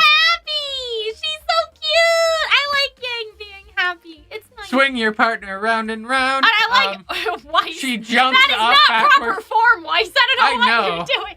Oh, man. But yeah, I like this. I like how she's like, leave it to me. Look at that. That's such a, I don't know. It's like an El Dorado moment, if that makes sense. Like putting your sword, or like Aladdin, right? When all of the guards are like put the sword, but no, like Zorro. What? It's very Zorro. Zorro. Who's that? Zorro is like a movie character, and he would like do that with his little rip. Well, I'm just saying, in Aladdin, all of the guards go for Aladdin, but they all get each other instead, sort of thing. Like that's kind of the vibe. I love White. She's so cool. And so it's hard to get screenshots this way. I love how she jumps up and she like boinks the sword back, and it takes out those two guys. Also, we missed that. The electro jazz. Oh, the song was so good. Electro swing. Yeah. I love electro swing. Okay, electro swing is like my favorite genre of music, and RWBY hasn't done it that much. There are a couple songs, but like this is the one where I was like, and like this is gonna filter some of you, and I'm sorry. I unapologetically enjoy Maury Calliope's music, okay? If you want to judge me, that's fine. But I like her music, and so when I heard it, that was the first thing I thought of, was like, I could definitely see Calliope singing this, because I like the electro swing vibes. And so, yeah. Have you ever seen Lone Digger? No. Oh, the dun dun dun dun dun dun dun dun dun. That one? No, okay. I need to show you that. You'd love that song. Or even like Royal Scandal. Has that type of sound too? Yeah, it does. Zorro was Batman? Well, that explains it. I mean, I don't know. I never watched any of that stuff, right? Zorro probably does predate Batman, but like, yeah, he has a sword and he wears black and he's kind of like a... Yeah, I don't know. I mean, guys, like, I liked very particular stuff when I was a kid, so I can't really... I don't know if I've ever seen a Zorro, but I'm just aware of the cultural reference. Probably mostly because of Puss in Boots. But yeah, so Yang just blows up that person. Oh, man. And so, yeah, this was great. I like them fighting. I like RWBY saying, hey, leave them alone. You're going to hurt them. And then the king's like, well, it's my royal birthday. And he said, like, give up already. And so these guys are back on the court. Right. I love RWBY getting angry. Look at poor little, like, little. And I just so scared with the big eyes. I thought that was really good. And they start to get overwhelmed now, right? Because there's more pawns back on the board. Mm-hmm. And, like, they're running out of dust. Their semblances are still working, but, like, Blake has no dust left. Also, I totally forgot that in Volume 6, they, like, fixed Blake's sword with a little bit of gold in it. Yeah, They're so gay. God, I love Bumblebee so much. Oh, so man. Wonderful. Zorro was the inspiration for Batman. Okay. That's true. That is what he was watching when they got killed. What? Well, because when Batman's parents got shot, they went into the movies. Oh, yeah. I see. They were watching The Mask of Zorro. But yeah, so they're running out of dust, so that's a problem. And yeah, so when RWBY puts her head in her hands, I'm pretty sure Little does too, but I love this shot. This shot's so good. And I love, see, Little is, right? So I don't know if that's supposed to be, like, Little like, is connected? actually connected to RWBY, or if he's just mimicking also her. Scared, but I like the idea that Little is part of RWBY, in a way. I don't know. And I love this shot. I love how we can't see RWBY's eyes, and she's so angry. And see, this is weird. So Little disappears, right? Oh, but it's a bit of a continuity error. Like, it pops out. But I wondered, like, is this like Little's a figment of RWBY's imagination? No, like, I don't know about Not that. just RWBY, because all of the girls can see them. That's true, but it would be kind of funny if it was. I don't know. Anyway. Little just is like tucked up in the folds. Yeah, you know? yeah, I know. Also, apparently the pointing thing was meant to be a House of Cards. Or yeah, like that. It will be Revengeance will be sweet. It will be whatever. It'll be delicious. Oh, okay, that's it'll different. Be swift. It'll be painful. It'll be disastrous. But yeah, I love like. And also, Little does Little's the like, same thing as RWBY, and I love that. But this is supposed to be people think a House of Cards. I've seen. Oh, like how you stack the deck. Oh, right. If you imagine each one is a card on top of each other, you can kind of see the visual better. I love it when they do this, by the way, because I love seeing everyone's individual reactions, even if they're not close to each other. I think it's really fun. But yeah, I love this. I thought this was so cool. I love the going upside down and the switching around. Oh, that shot of Weiss was That's gonna be. beautiful. I can already see that this is gonna be Keith's background. Oh my god, yeah, I know, right? But Angel Keith also Weiss got fed today. Like Keith that was got really fed real, good. but it's so good. God, she's perfect. I know, Every single member Blake's of Team running RWBY upside is down, perfect. right? Yang is under this dog pile right here. I love how the one is turning away and like pushing in, you know? A is for Alex. Oh gosh. But yeah, and so I love Yang using her semblance here. I love her hair. Oh, look at you, little smile. So cute, so cute. Okay. And so yeah, I love like Blake and Weiss doing and they're some slingshotting, things. which yeah, isn't that a reference? Yang. That's kind of like what happened in Volume 1. Yeah, I think so. At like the scene where they kill the Nevermore. Yeah. Except instead of Yang, it's Ruby. And also Yang gets a giant sword, which kind of reminds me of her mom, like Raven. Yeah, like Raven had that ice sword too. Yeah. Back. Look at little like Lumen. But I like how I mean they all worked together before. I know. Yeah, right? they did. But it feels like they're working together even more now because they're very they have to because they don't have dust. Well, but like no, but I know. But I'm saying like they can't over-rely on the dust now, so now they have to think of more creative solutions together. Not that they didn't, like, fight together before, but, like, now it's even more integral for them to come up with, like, plans. And Look at so cute. Yeah, I loved this, and I loved Yang, like, coming down with the sword. I feel like this is probably some sort of Final Fantasy reference. I mean, it doesn't look like a Buster sword. It looks like Cloud sword. No, it doesn't, because Cloud sword didn't have like those two. It was a big sword, but not every big sword is a. You know, Cloud sword is like a rectangle with like a little triangle on top. Maybe not that Final Fantasy, a different one. It just reminds me of something. Oh, they gave Yang a sword. Very lesbian for her. Oh, You're right, Chloe. See? Oh man, but yeah, like probably not Cloud sword, but I'm just saying in general. Yeah, it's very anime. Well, yeah, but I'm also thinking just because, like, Yang is based off of Tifa, so, sort of. So, if maybe, I don't know, if someone can investigate that and get back to me. Because, what about, no, but Zack's sword is Cloud's sword. Anyway, whatever, it's fine. You never played Final Fantasy VII, have you? No, I didn't. Yeah, but you played Kingdom Hearts. The king, knocks over the table. Which is hilarious because he's like so also, little. kick their wooden butts was funny. Like that was what was said during the pointing scene. But like that would have been great for Ruby to swear. Kick their wooden ass. Also, I'm so glad. Look at the cat and the mouse protecting each other. I thought that was cute. So that was cute. a big fall. Blake literally could have died. Like I'm sure Ruby could have done something else, but like that was dangerous. Yeah. But I also like that like Lil had to help. Lil's out here. Lil's doing the work, you know? And I like this too because Ruby I also like says, that Lil's bigger than the rest of Team RWBY that are shrunk. Yeah, I think that's cute. This is how I feel like when I go out with like my friends. I'm a big mouse. Oh man. Hold on. This music's not fitting the vibes. Okay, there we go. So if you won't concede, I will have you beheaded. So that's the Red Prince. You can throw a tantrum if you want, but we won. Take us to the tree. So I love how, like, feisty Ruby gets and how angry she gets. Because she really was kind of pretending to, like, be all gracious and everything. You know what I mean? Just to kind of get on his good side before. So I thought that was cool. And then we have the cat, right? Who does start again as those two blue eyes. So I do think that if the cat is the boy and the butterfly, that makes a lot of sense. I think that, like, all these things are connected. I'm gonna draw what I think that the boy looks like if he is the cat, but I'll save that for another time, I guess. Your Majesty, you must be so distraught, unable to do the one thing you were put on this acre to do, right? So it seems like Team RWBY's also disrupting the story in a way, because maybe the king is supposed to win, like the prince is supposed to win, but, you know, we aren't sure about that. It could just be maybe metaphorical in a sense, right? Which is weird because because obviously the Curious Cat, which is this character, is based off the Cheshire Cat. Yeah. And the Cheshire Cat was like very like disinterested in Alice's plight, whereas this cat seems to help out Team RWBY. Yeah. That seems peculiar. I mean, it could be because they just need to like move the plot forward. Well, no, that's not what I mean. I mean, like, I don't know, Jean's a nerd. I don't think Joan of Arc was a nerd.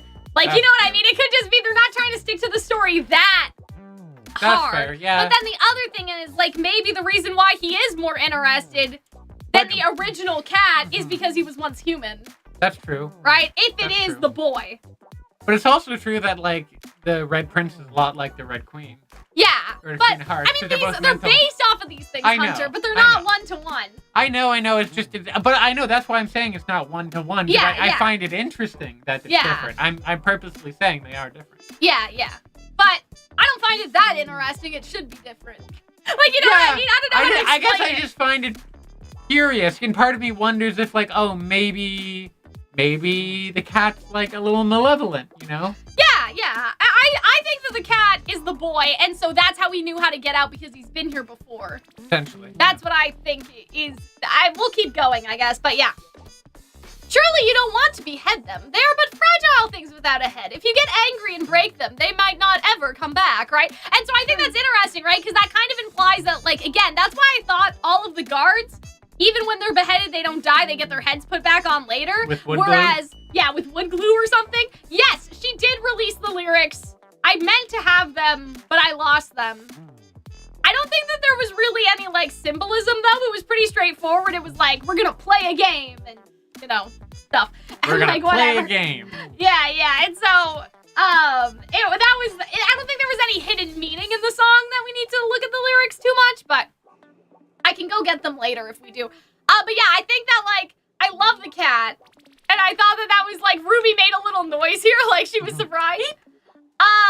And then they say, oh, but it's my birthday, and they wouldn't let me. I know, Your Majesty, it truly isn't fair. You must, play your game and win at any cost. It must hurt your heart. Let me help. And so I thought that was interesting, right? Because it seems like that, like, they're actually disrupting the story in the sense that, like, he cannot complete his purpose, and that's a very bad thing for the people of Wonderland. You know what I mean? Like, and that could be, again, literal, but it could also be metaphorical, too. Like, I'm pretty sure it's kind of gonna be somewhere in the middle. That, like, if you actually throw them off their purposes, they will cease to exist or something bad will happen, right? But yeah, and so I love the cat, like, manipulating the prince, but see, look at what he does right here, right? Yeah. He has this pattern, and it goes into his heart, and I feel like after that, he does sort of calm down, so I feel like he has some sort of magic to kind of placate people's emotions. Or change their emotions. Yeah.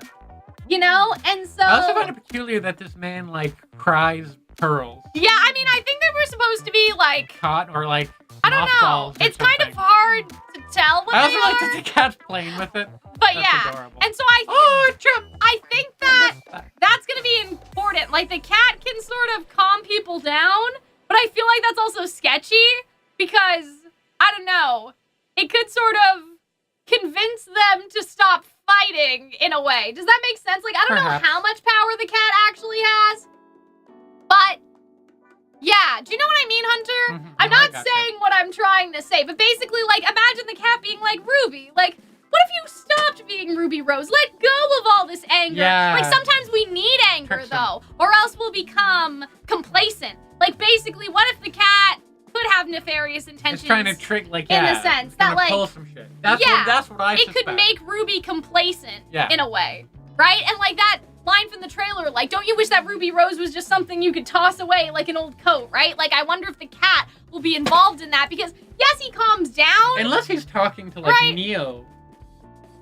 Ruby Rose was an identity you could throw away like an old coat? Oh, identity. Oh, I think a person you could throw away. No. It was identity. or something. Yeah, like, I think it was to Ruby.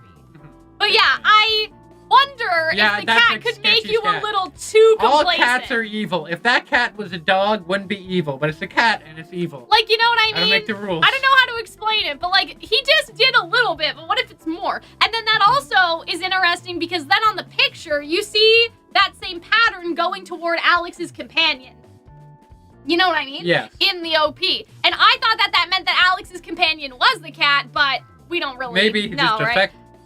Yeah. We'll see.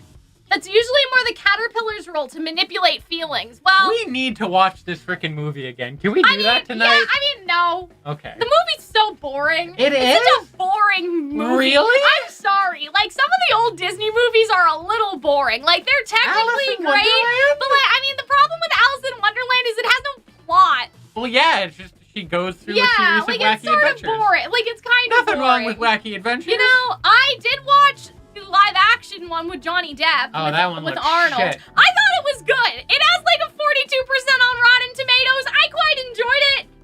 Everyone says that one's terrible. I think it's okay. Not The Looking Glass. I don't know if they made a sequel. Like the first one that they actually made. That was live action. I thought it was okay. It wasn't great. It was like, I thought it was fine. Anyway, the book is pretty short. Yeah, we could read the book. But yeah, I could see that the cat... Well, see, that's the thing that we've been thinking about, Riga. We have been thinking that all of the people in gold are, like, on one side, and all the people in darkness are, like, on another side. So what if, like, the reason why they're doing this is because the caterpillar seems to be on the side... We're calling it the side of the moon, as opposed to the evil darkness side, right? So what if, like, the reason why the cat and the caterpillar, maybe that the caterpillar will also manipulate emotions because everybody on the moon side can do that, whereas everyone on the sun side can do something else. You know what I mean? I don't know what exactly it'll be, but do you know what I mean? Like, everyone on the moon side can manipulate emotions, whereas maybe everyone on the sun side can do some sort of magic. I don't know, like something like that. And so that's sort of what I'm thinking, kinda. So maybe that's why it's the cat and the caterpillar, because they're both on the moon side. And like the moon being more responsible, like for illusions and stuff, like in like literature. Like the moon's supposed to represent stuff like that. Illusions and trickery and things. And so if the cat is both on the moon side, whereas they're on the sun side, then the sun, I don't know, growth and change or something, like how we change them to be small. I don't know. I believe it.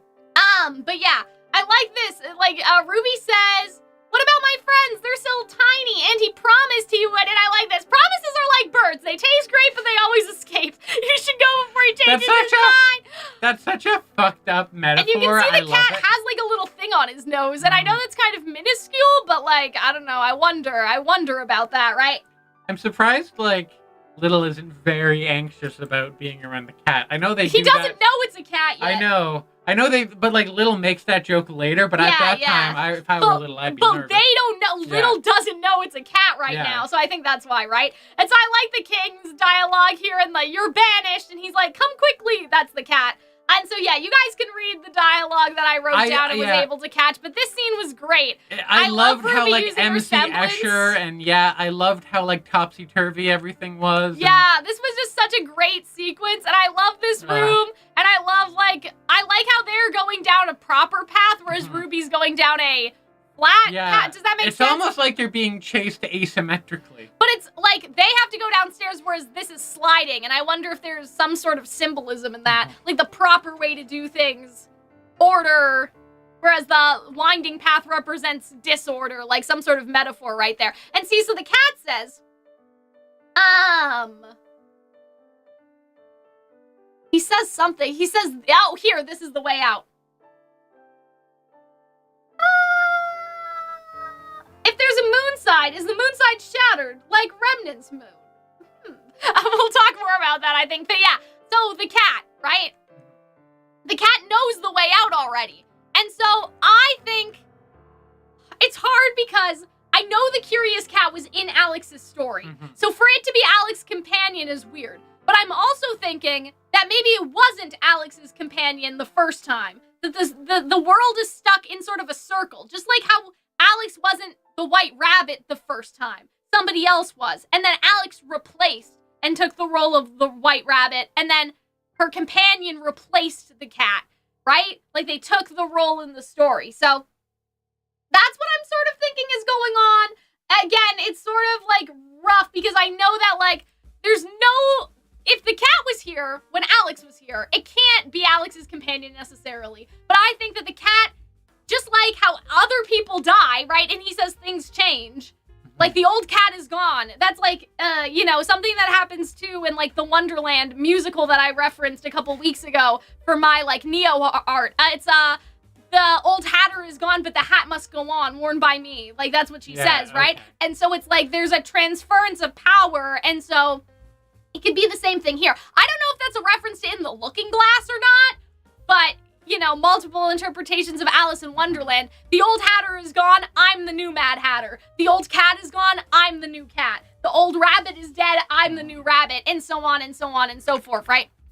But yeah, and so he knows the way out, which makes me think that it's Alex's companion who was here before, and that's how he knows how to get out of here, right? Because they had to escape together the first time. Ruby says, I don't know how they went so wrong. I think that's supposed to be things. Thank you for saving us. Good thing I dropped by the prince's party when I did. I usually hate parties. How did you end up at his game anyway? We wanted to speak to the Red King, but he wasn't there. And now we're back where we started. Look at the girls. I would love to take this photo and show it to someone who stopped watching RWBY and like Volume 2 and be like, what do you think's going on here? There's a girl at school that watches Arnold's videos, and I think that she hasn't been caught up since Volume 6. I'll see what she thinks I would love to. Because it's like, is this a small... Do you think that this is a big mouse or they're small? Like, how do you feel? Also, look at how big and chunky... I just want a hug. I wish I could be tiny so I could give Little a big hug. If someone took Alex's place, then what Oscar said about she was sad because she wasn't the same girl was literal. Exactly. She's a rabbit. She's not the same girl. She's a rabbit. I guess so. She's a jackalope, by the way. Whatever. She's a jackalope. Anyway, but yeah, and so I like this. The king, how do you know him? And like, there's a little purr here, which is suspicious. But yeah, I like that on the big face. I like that on the bridge of his nose.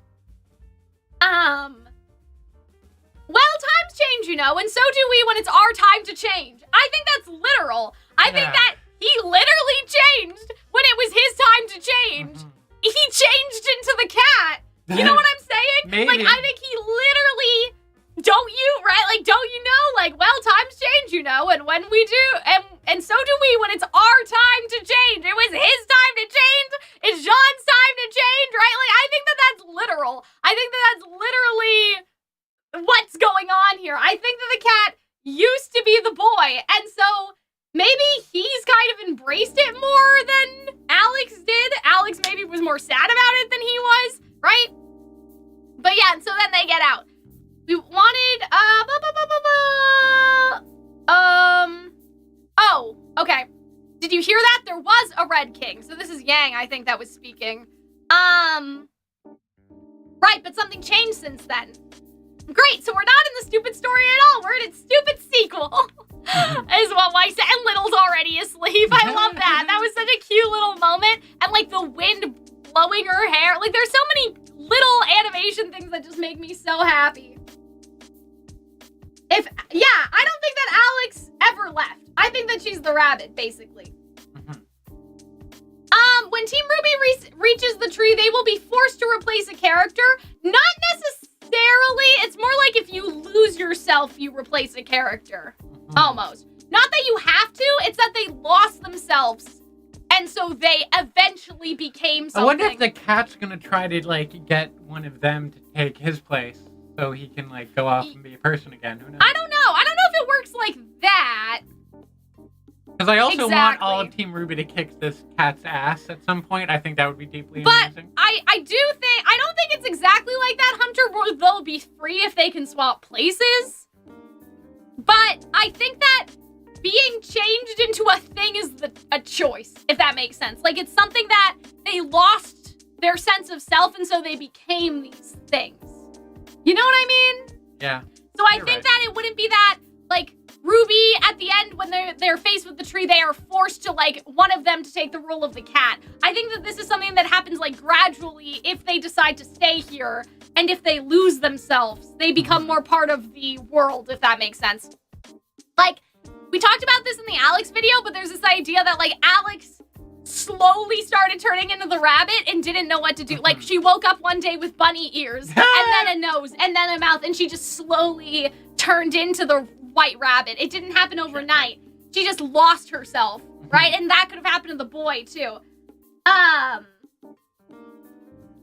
But yeah, I think that Alex is the rabbit still, and I think that she's still here, basically. And I don't think somebody, like, wore Alex's skin and, like, went back to Remnant as her or anything like that. I think that they could change them back, but it would take a lot of work. What's a more batshit theory? What if the person in the mirror escaped and that person's like Pietro? That would be crazy. If that's true, that would be I love how you just invented that right now. Like, but Pietro's never indicated anything like that. Like, yeah, why would it? Him. I don't know. I'd keep it under wraps too. That's a little strange. I don't know. Oh, man. I'm just trying to think of old dudes that could hypothetically spin this. It's not Pietro, but like, could you imagine? Oh my god. She does have eyes similar to Pietro. Like Alex does. That's true. So you think the boy was Pietro? No, I don't actually think the boy was Pietro. I'm just saying, hypothetically, I'm trying to like out-bat shit you with your... I'm trying to out-crack that ship you. Anyway, the cat says... I love the cat. First things first, what are you? What did you need to talk to the king about? And what is your favorite dessert, right? So, it's interesting that he asked what they are because he already knows about humans. But if he was a human, I think he's just... I don't know. I think he just wants them to tell him for some reason. I don't think he actually doesn't know what a human is, especially if he is the boy. I think he wants confirmation that they are humans who see themselves as humans, like humans from Remnant humans, if that makes sense, right? But yeah. What? Again, we're humans. I must say, you're not nearly as interesting as the others I've met, right? So I think that that's talking about... Others seems there's more than Yeah. one. I mean, I would say... Which, to me, makes that seem that, like, that cat is not the other person. If the cat is not the boy... And just met the other two. If the cat is not the boy, I guess that it would be a reference to Alex. But I have a theory... And it is a big one. ...that there's the butterfly over here that looks kind of like it could be Jean.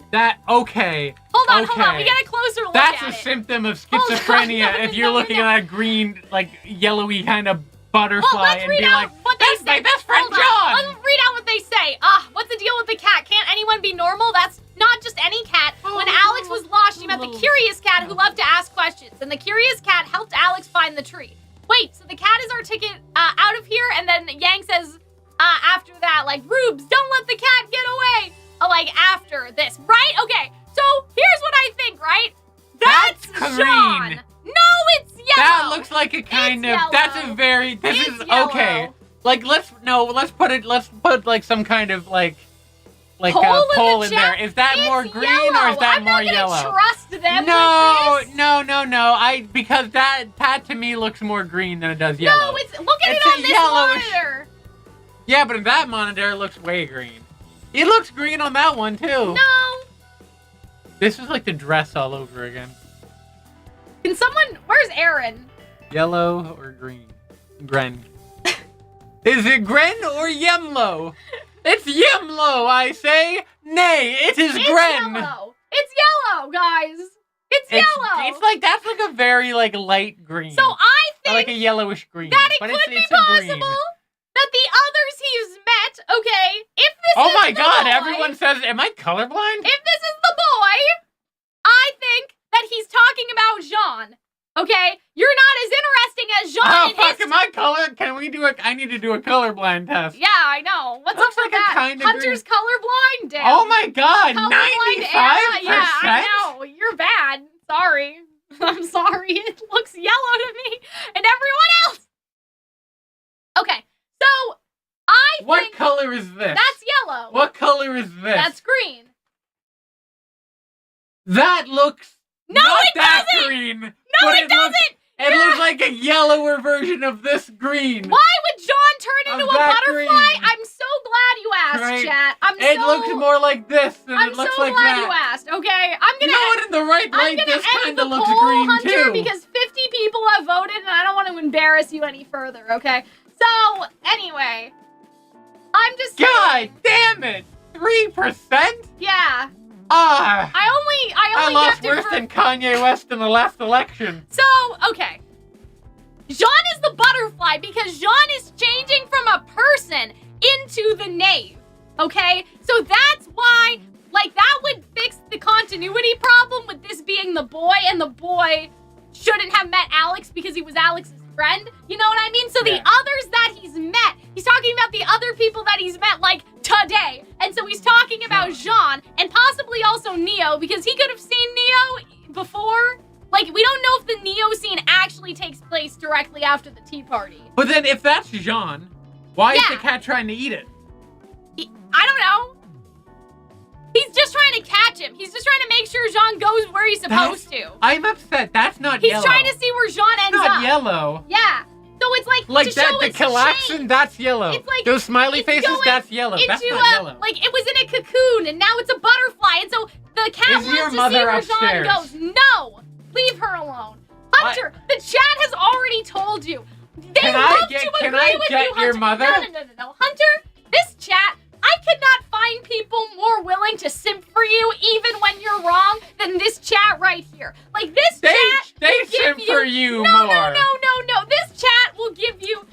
like, oh, they've seen your bikini pics. They don't have bikini pics of me. Beautiful. Hunter's hair looks so good today, even though I spent 4 hours on mine, and I never hear that. Beautiful. Right? I tell you that your hair looks beautiful. I know. I'm just saying, Hunter. Like, you could not find people more willing to sit for your ass than right in this chat, someone and they still think you're who's wrong. looking at it from this monitor.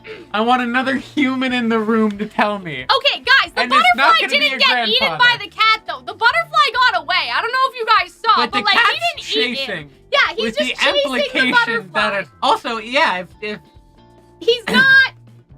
The butterfly didn't get eaten. So Jean is the butterfly, okay? And then the cat is chasing after the butterfly to see where it ends up, okay? Firestock Shock Gamer, no, don't tell me the truth. Yeah, so about the color. The knave is Jean, I think.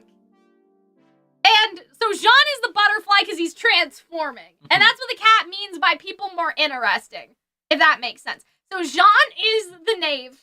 And then the knave, like, Jean transforms into the butterfly and then turns into the knave.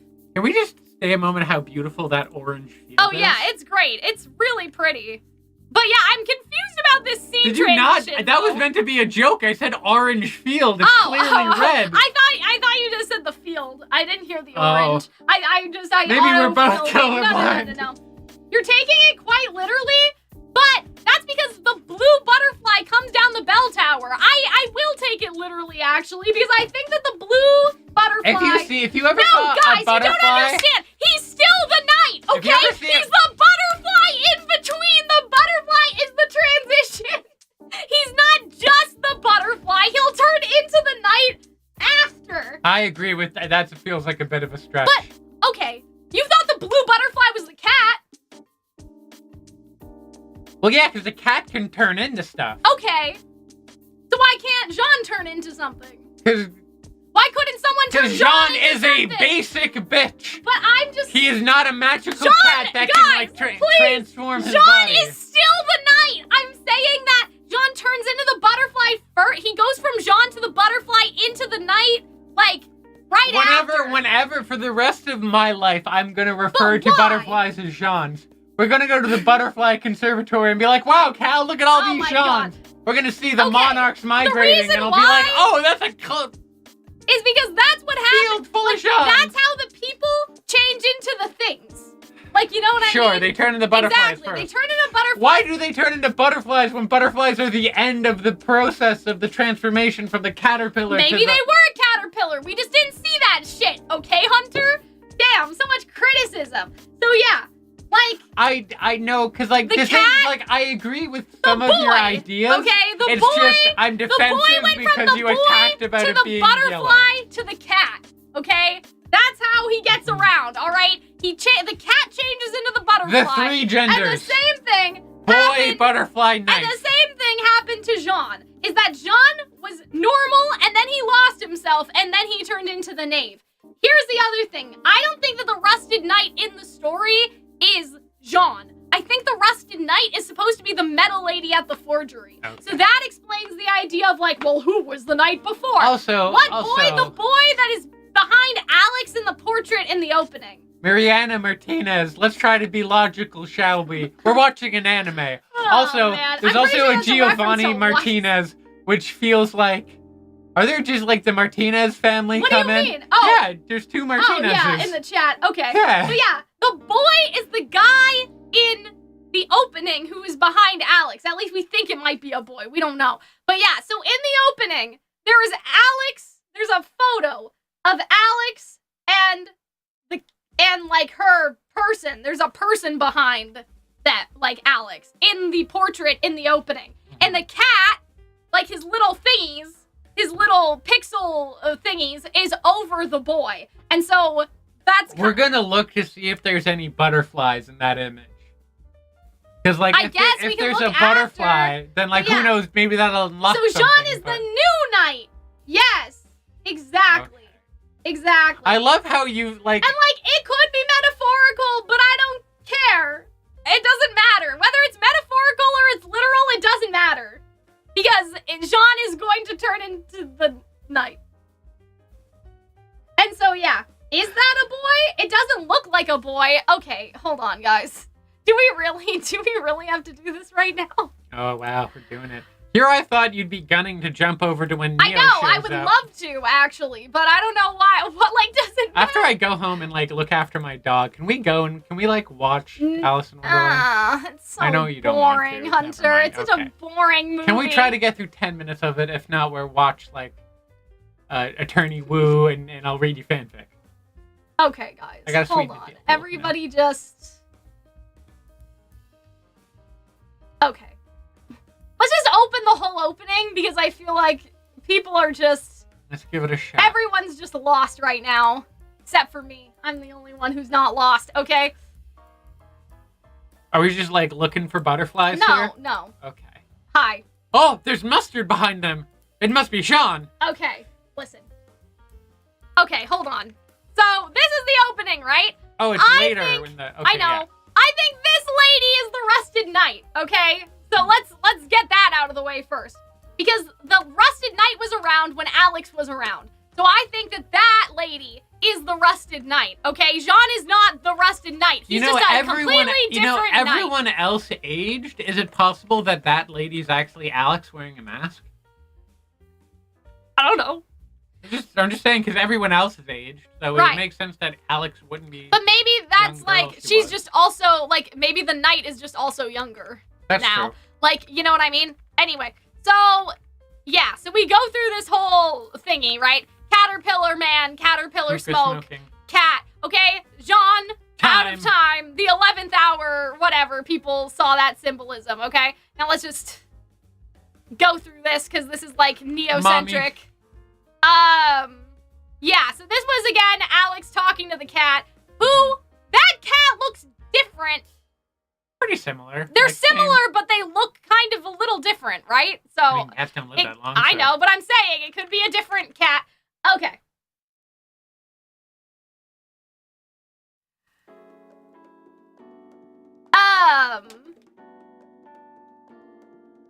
Okay. What was I saying? Right. We were looking for the end. So this is Jean, but this is not the Rusted Knight. The lady is the Rusted Knight. That's what I think, right? Okay, tree. I don't care about you. I'm looking for the picture where they fall. Okay. So this is Jean, but not the Rusted Knight. This is Alex, which we talked about in a video that we did this week that you guys should go watch that video.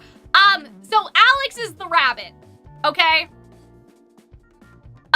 And then we have this picture of Alex, and you can see how similar the eye color is to the rabbit, and she has the rabbit ears. I mean, my guess was that was a young boy, but I thought it was a young boy, okay? I mean, we don't know. It could be a woman as well. You guys can call them whatever you want. We call them a boy to make a distinction. Yeah, okay? Like, it's Alex's companion, but I don't want to say that all the time, right? So, yeah. So, I think that this Alex's companion, because it has this, is the cat, right? The cat's, like...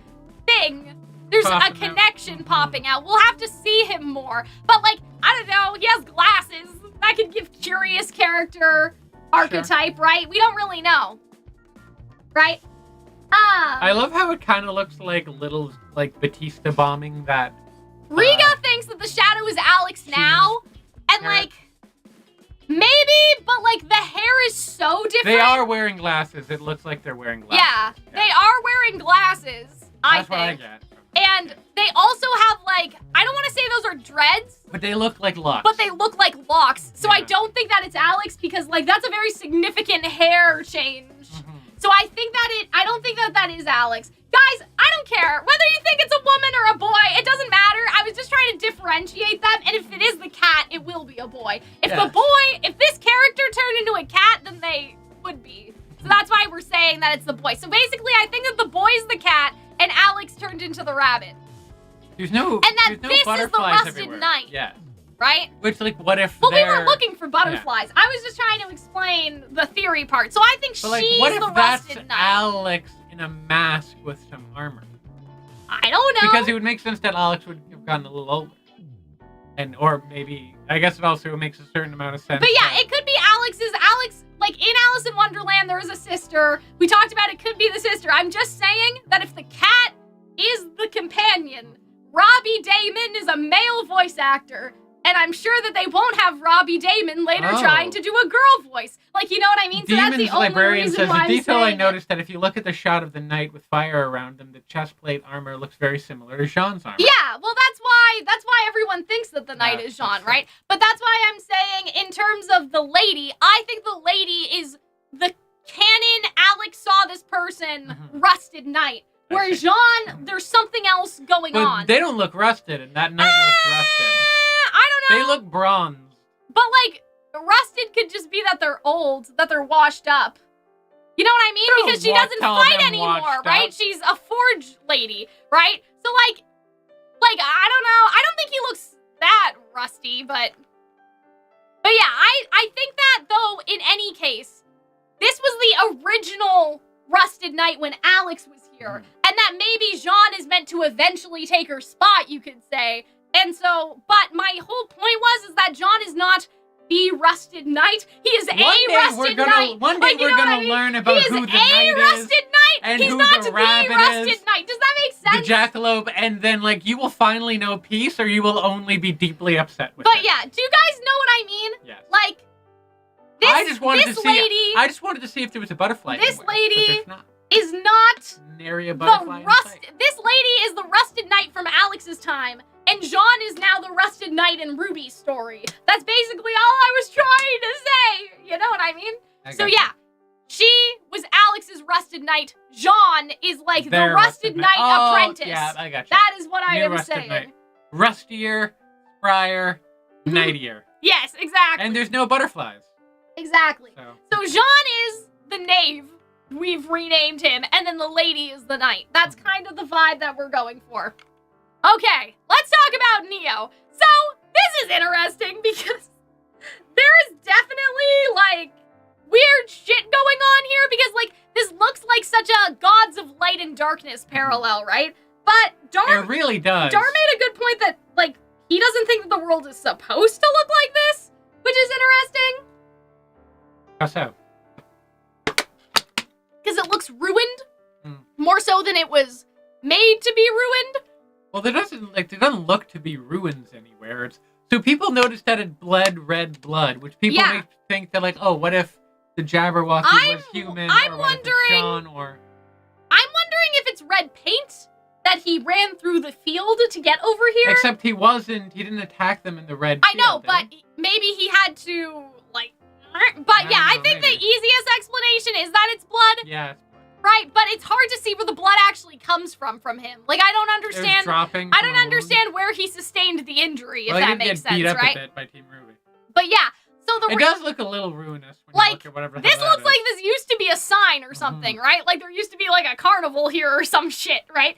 So yeah, so it's interesting because I would say that, like, if Alex landed on the beach, this is where her companion landed. And that story still tracks, like, all the way to Neo, it's like, Neo is on, like, she's taking the companion's, you know? I don't even know. She's taking the companion's side of things, like, his side of the story.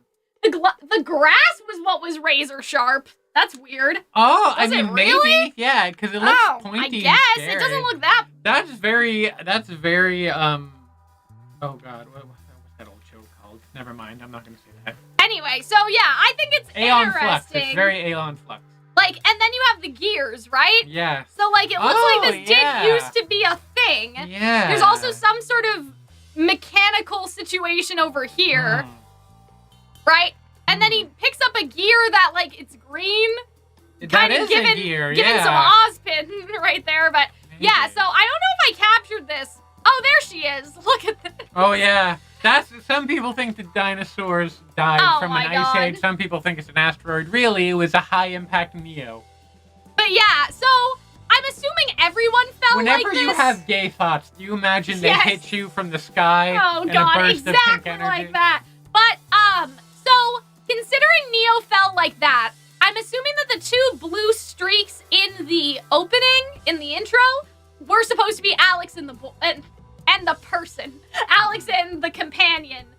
The shadowed person. Of indeterminate gender. The darker blue one maybe was Alex, and the lighter blue one was the other person. Because Neo falls like a meteorite in the exact same way. So some people thought that was a reference to the relics. I think that was a reference to Alex and her friend who originally fell. And that Neo is now falling, and the Jabberwocky's just like, what the fuck's going on over here, man? Like, and so I love this. So we get...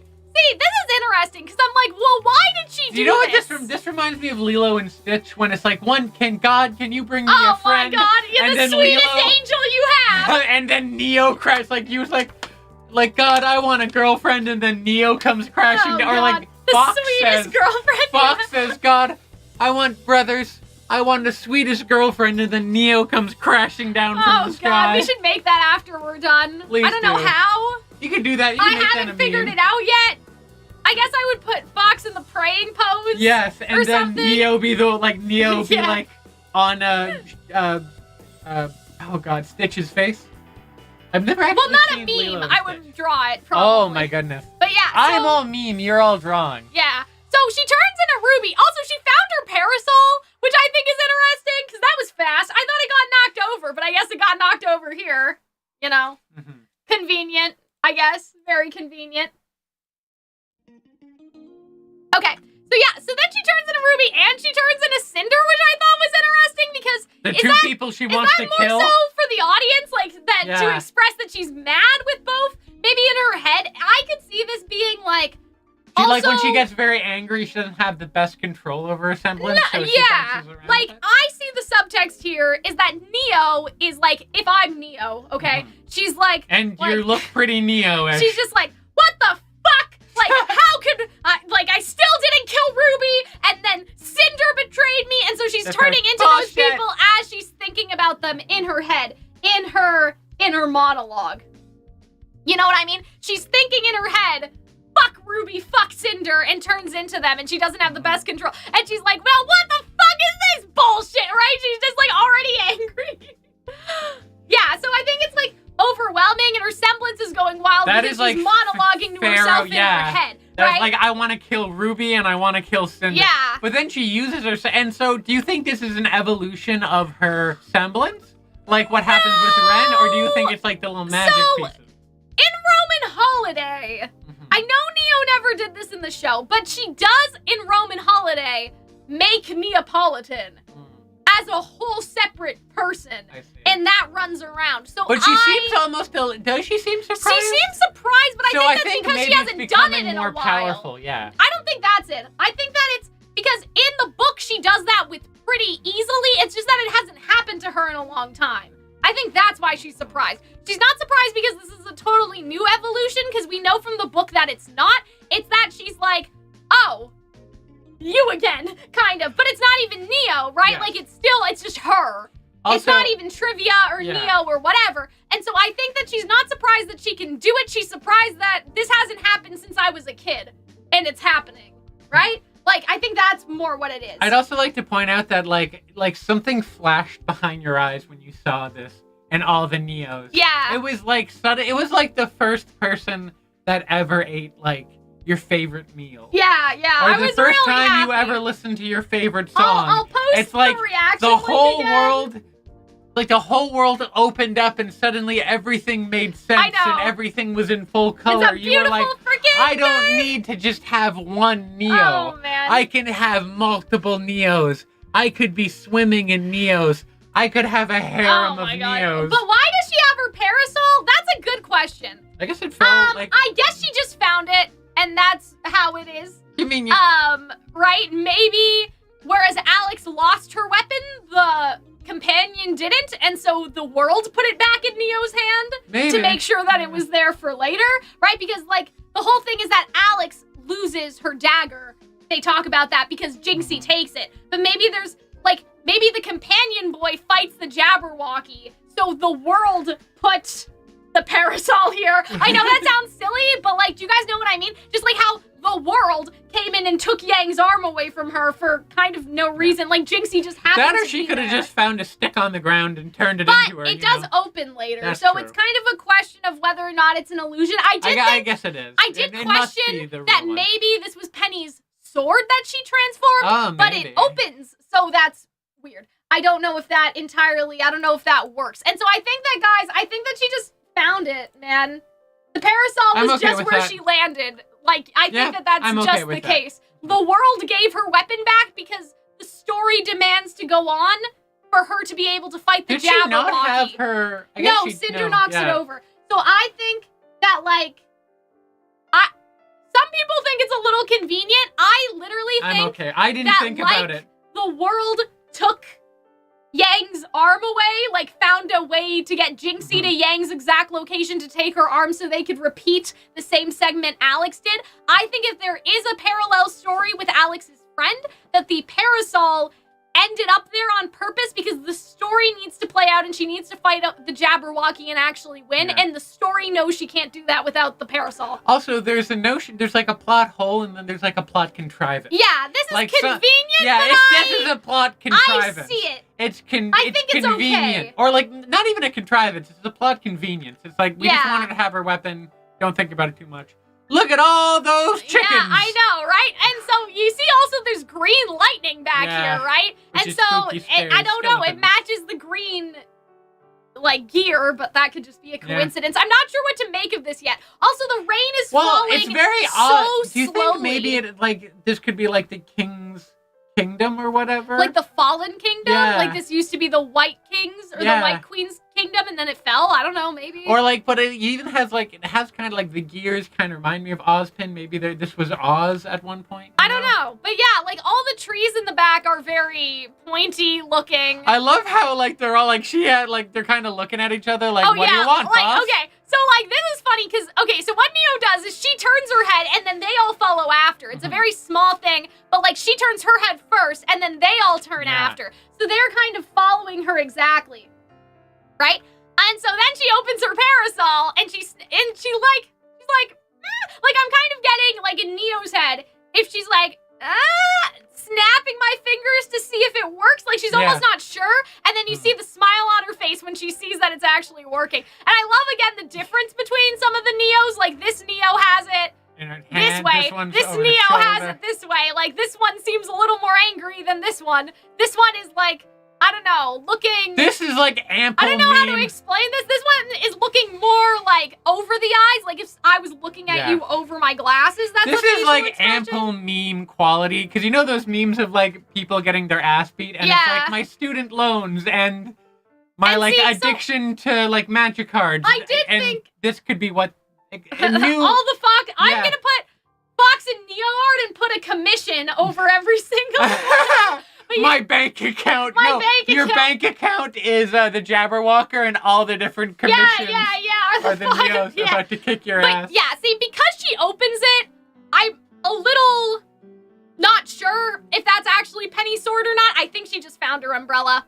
Me and my homies. But yeah, we do get a better angle at this Me and my homies hate Jabberwocky. Right? Like, and the trees seem to be cut down. So Dar doesn't think that this place was originally like this. Like... I don't know what to make of this exactly yet, of the actual area, but it does seem like on the bridge itself there's a clear divide. So I don't know, right? I'm not sure. Like on the bridge, the divide is there, so it would seem to be that it was built that way, like one side of light and one side of dark. But and the cat does take them to an area which looks darker later on. So I still think that the side of the sun and the side of the moon thing is real. And this is the side of the moon. And the cat will take them to the side of the moon. And that's where the light show is. This is like the darkness acre. Also, I feel like... Oh, yeah. I feel like whereas before the Jabberwocky was scary, now I feel bad for them, you know? Yeah, they were, like, scared. Stand a They're fucking beat chance. Up. They're bleeding, you know? It's like, I just want to, like, it's okay, sweetie. Here's a little can of kibble, you know? You're okay. I mean, okay. How do you feel about this Neo smirking image? People think that people. One person in the chat thinks that Neo's smiling because the Jabberwocky is in pain.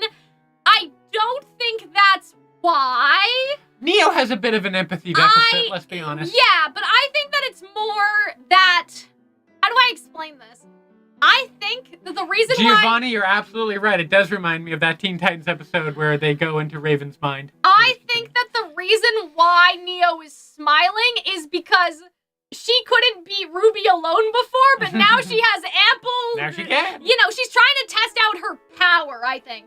And so I don't think that she's smiling because she's like, yeah, fuck this guy. Maybe she is. Fuck this clown. I personally interpret this as, let's see what they can do. Let's see if they can handle it. She's almost seeing them as a separate... I don't know. I think, yeah, she probably also recognizes the story at this point as well. And that could be why she's smiling. Yeah. She knows what the Jabberwocky is. Or she's like, oh, I'm in charge. I can run this place. I can kill Cinder. I can kill Neo. Yeah. Or, sorry, RWBY. I think that that's correct. Kill myself. I think that she knows the Jabberwocky. She probably figured out where she is by now. I think that Neo is smart enough to kind of immediately realize. But I personally feel bad for the Jabberwocky because I think she has a punching bag to take out her aggression on. But I think this is more about let's see what all these other Neos can do. Let's see how strong my semblance has become. Let's see how strong they are. And so I feel like that it could be recognition of the story now that she's seen the Jabberwocky, and then also like. If the story is supposed to go this way, it's kind of not Neo's fault if she has to fight it. Do you know what I mean? That's because true. They had also, to get the arm someone said back. that I can't pronounce their name, but like, what if she recognizes the Jabberwocker so she knows where she is? Yeah, that's what I'm thinking. Yeah, and so which is a hell of a leap in logic, but I dig it. But I think that it's true. She would know because she read all the fairy tales. Yeah, it's like all she was allowed to read, right? So I think it's recognition of the world. I think she's. Is kind of getting her aggression out a little. But I don't think that she's just happy about the fact that the Jabberwocky's suffering. I think that it's also because she wants to see what all these Neos can do for her if they're strong enough to be able to fight. And if she can continue to make them, she can beat Team RWBY.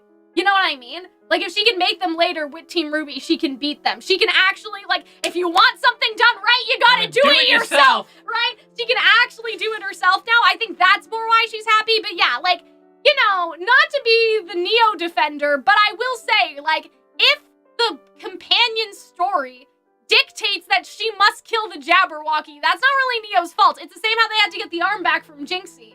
Like, everything is kind of predetermined in a sense. Like, they can change little things, but they can't change everything, right? And Yang also had a fight with the Jabberwocker, and it probably still would have attacked her. Like, you know what I mean? Yeah. It still would have attacked her because it attacked Yang, so that's funny. You guys are funny, because when Yang attacks the Jabberwocker, Yang's just defending herself. She was. Neo's fighting the Jabberwocker, right? She's preemptively defending herself. But it was also, its voice was like, run, cease, stop, like it was begging, you know? Maybe it was trying to command. But it was, but like, look at your notes. No, I know, but like, the way it says stop. Quick, fix.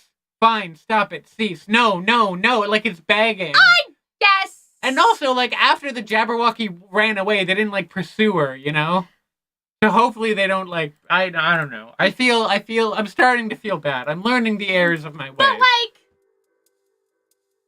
I think that, I don't know. I still think the Jabberwocky, maybe he's saying no because he thinks that, like, this is the Jabberwocky's domain and he can be in charge. He's trying to command her. Not that he's trying to beg. He's trying to say, no, don't do that. I command you because this is my world. That could be true. That's the different interpretation. But my interpretation was begging for mercy because it almost sounded like the last time that the Jabberwocky was like following someone else's orders. So I wonder if it's like a beleaguered underling or... But why didn't he just run away? I hope he does. I know what I'm saying. Like, but isn't he like pressed against a wall right now? Why didn't you come down here, sir?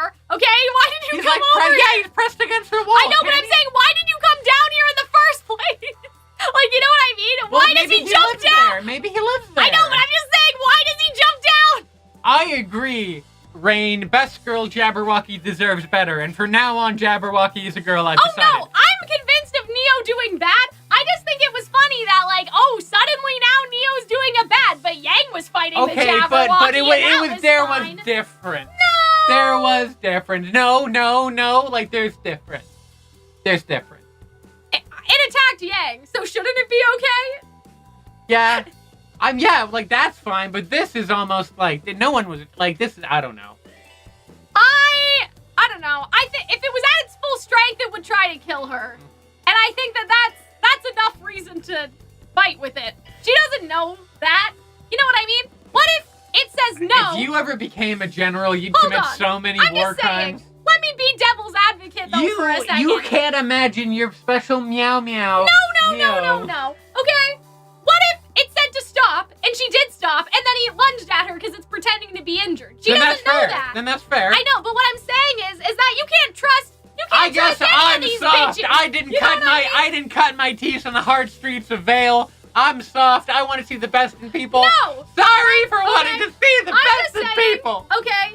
There's something Fox says in the RWBY book, right? And he says, nice gets you killed in vacuo. Being nice and thinking that people have the best intentions and that people are being honest see what I talk gets about? you killed in when vacuo. I often talk so about what your I'm saying is that if the Jabberwocky, she doesn't know it's saying stop, but what if it's just like, oh, Hunter, no, please don't kill me, and then it lunged at her or something. You don't know. You can't trust any of these motherfuckers. So I'm just saying. She clearly outnumbers it. Yeah, outnumbers them. But, like, I'm just saying, how can you trust it? How can you trust it just because it says no? That's fair. I get it. Because it could be tricking you, and that's how Neo is. She thinks everybody, and most people are. Most people are bad people that are just pretending to be hurt. You are so Machiavellian. I bring that. I don't know if I've ever discussed this, but you are so Machiavellian in your tendencies to, like, no, do not trust people. Power. Exactly. Fear greater than love. Well, I'm just saying, like. But no, you're not wrong. That's a valid interpretation. And that's like, I don't think that Neo's bad for thinking, I'm just gonna kill him because I don't know whether But Neo's honest. vicious, you know? Yeah! Sometimes you have to be. That's how you live. You survive, Hunter. You lie, cheat, steal, and survive. And it works. Right. Thank you. And it works so great for the guy you're quoting. And unstable. Oh, so my goodness. so I'm just saying. I don't know. Maybe I just have the white girl energy that wants to, like, get a rescue pit bull and name it Daisy. Oh, gosh. Maybe that's what. Maybe I feel the same way when I look at the Jabberwocky. You know? Yeah. Anyways. Exactly. Neo is a don't trust anyone bitch. And she cannot let this thing get away. That's fair. I don't care if it was begging for its life. It could have been faking it, all right? So personally, 10 out of 10 episodes. Oh, yeah, for sure. Excellent. Best episode of RWBY. So far. I don't know about that. In this but, season. at least the best episode of the season, all of the three were great. They were great. But, like, this one's amazing. Yeah, this one was... everything you would want. The comedy, the action. The other two were good, but they're leagues apart. You know what I mean? I wouldn't say leagues. They're pretty solid. But no. Like, the first two, they were all right, and they were still good, but this is, like, another level. Like, this is, like, you know, you maxed out, like, an SR card, and this is the SSR card. An SR card is still good, but this is the SSR card, right? That's how I also was worried that this was going to be, like, Volume 5, where it wasn't going to be a very, like, fight scene heavy, but then we got the season, then we got this amazing fight scene in it, and I'm like, oh, we're going to be all right. This is going to be a great season.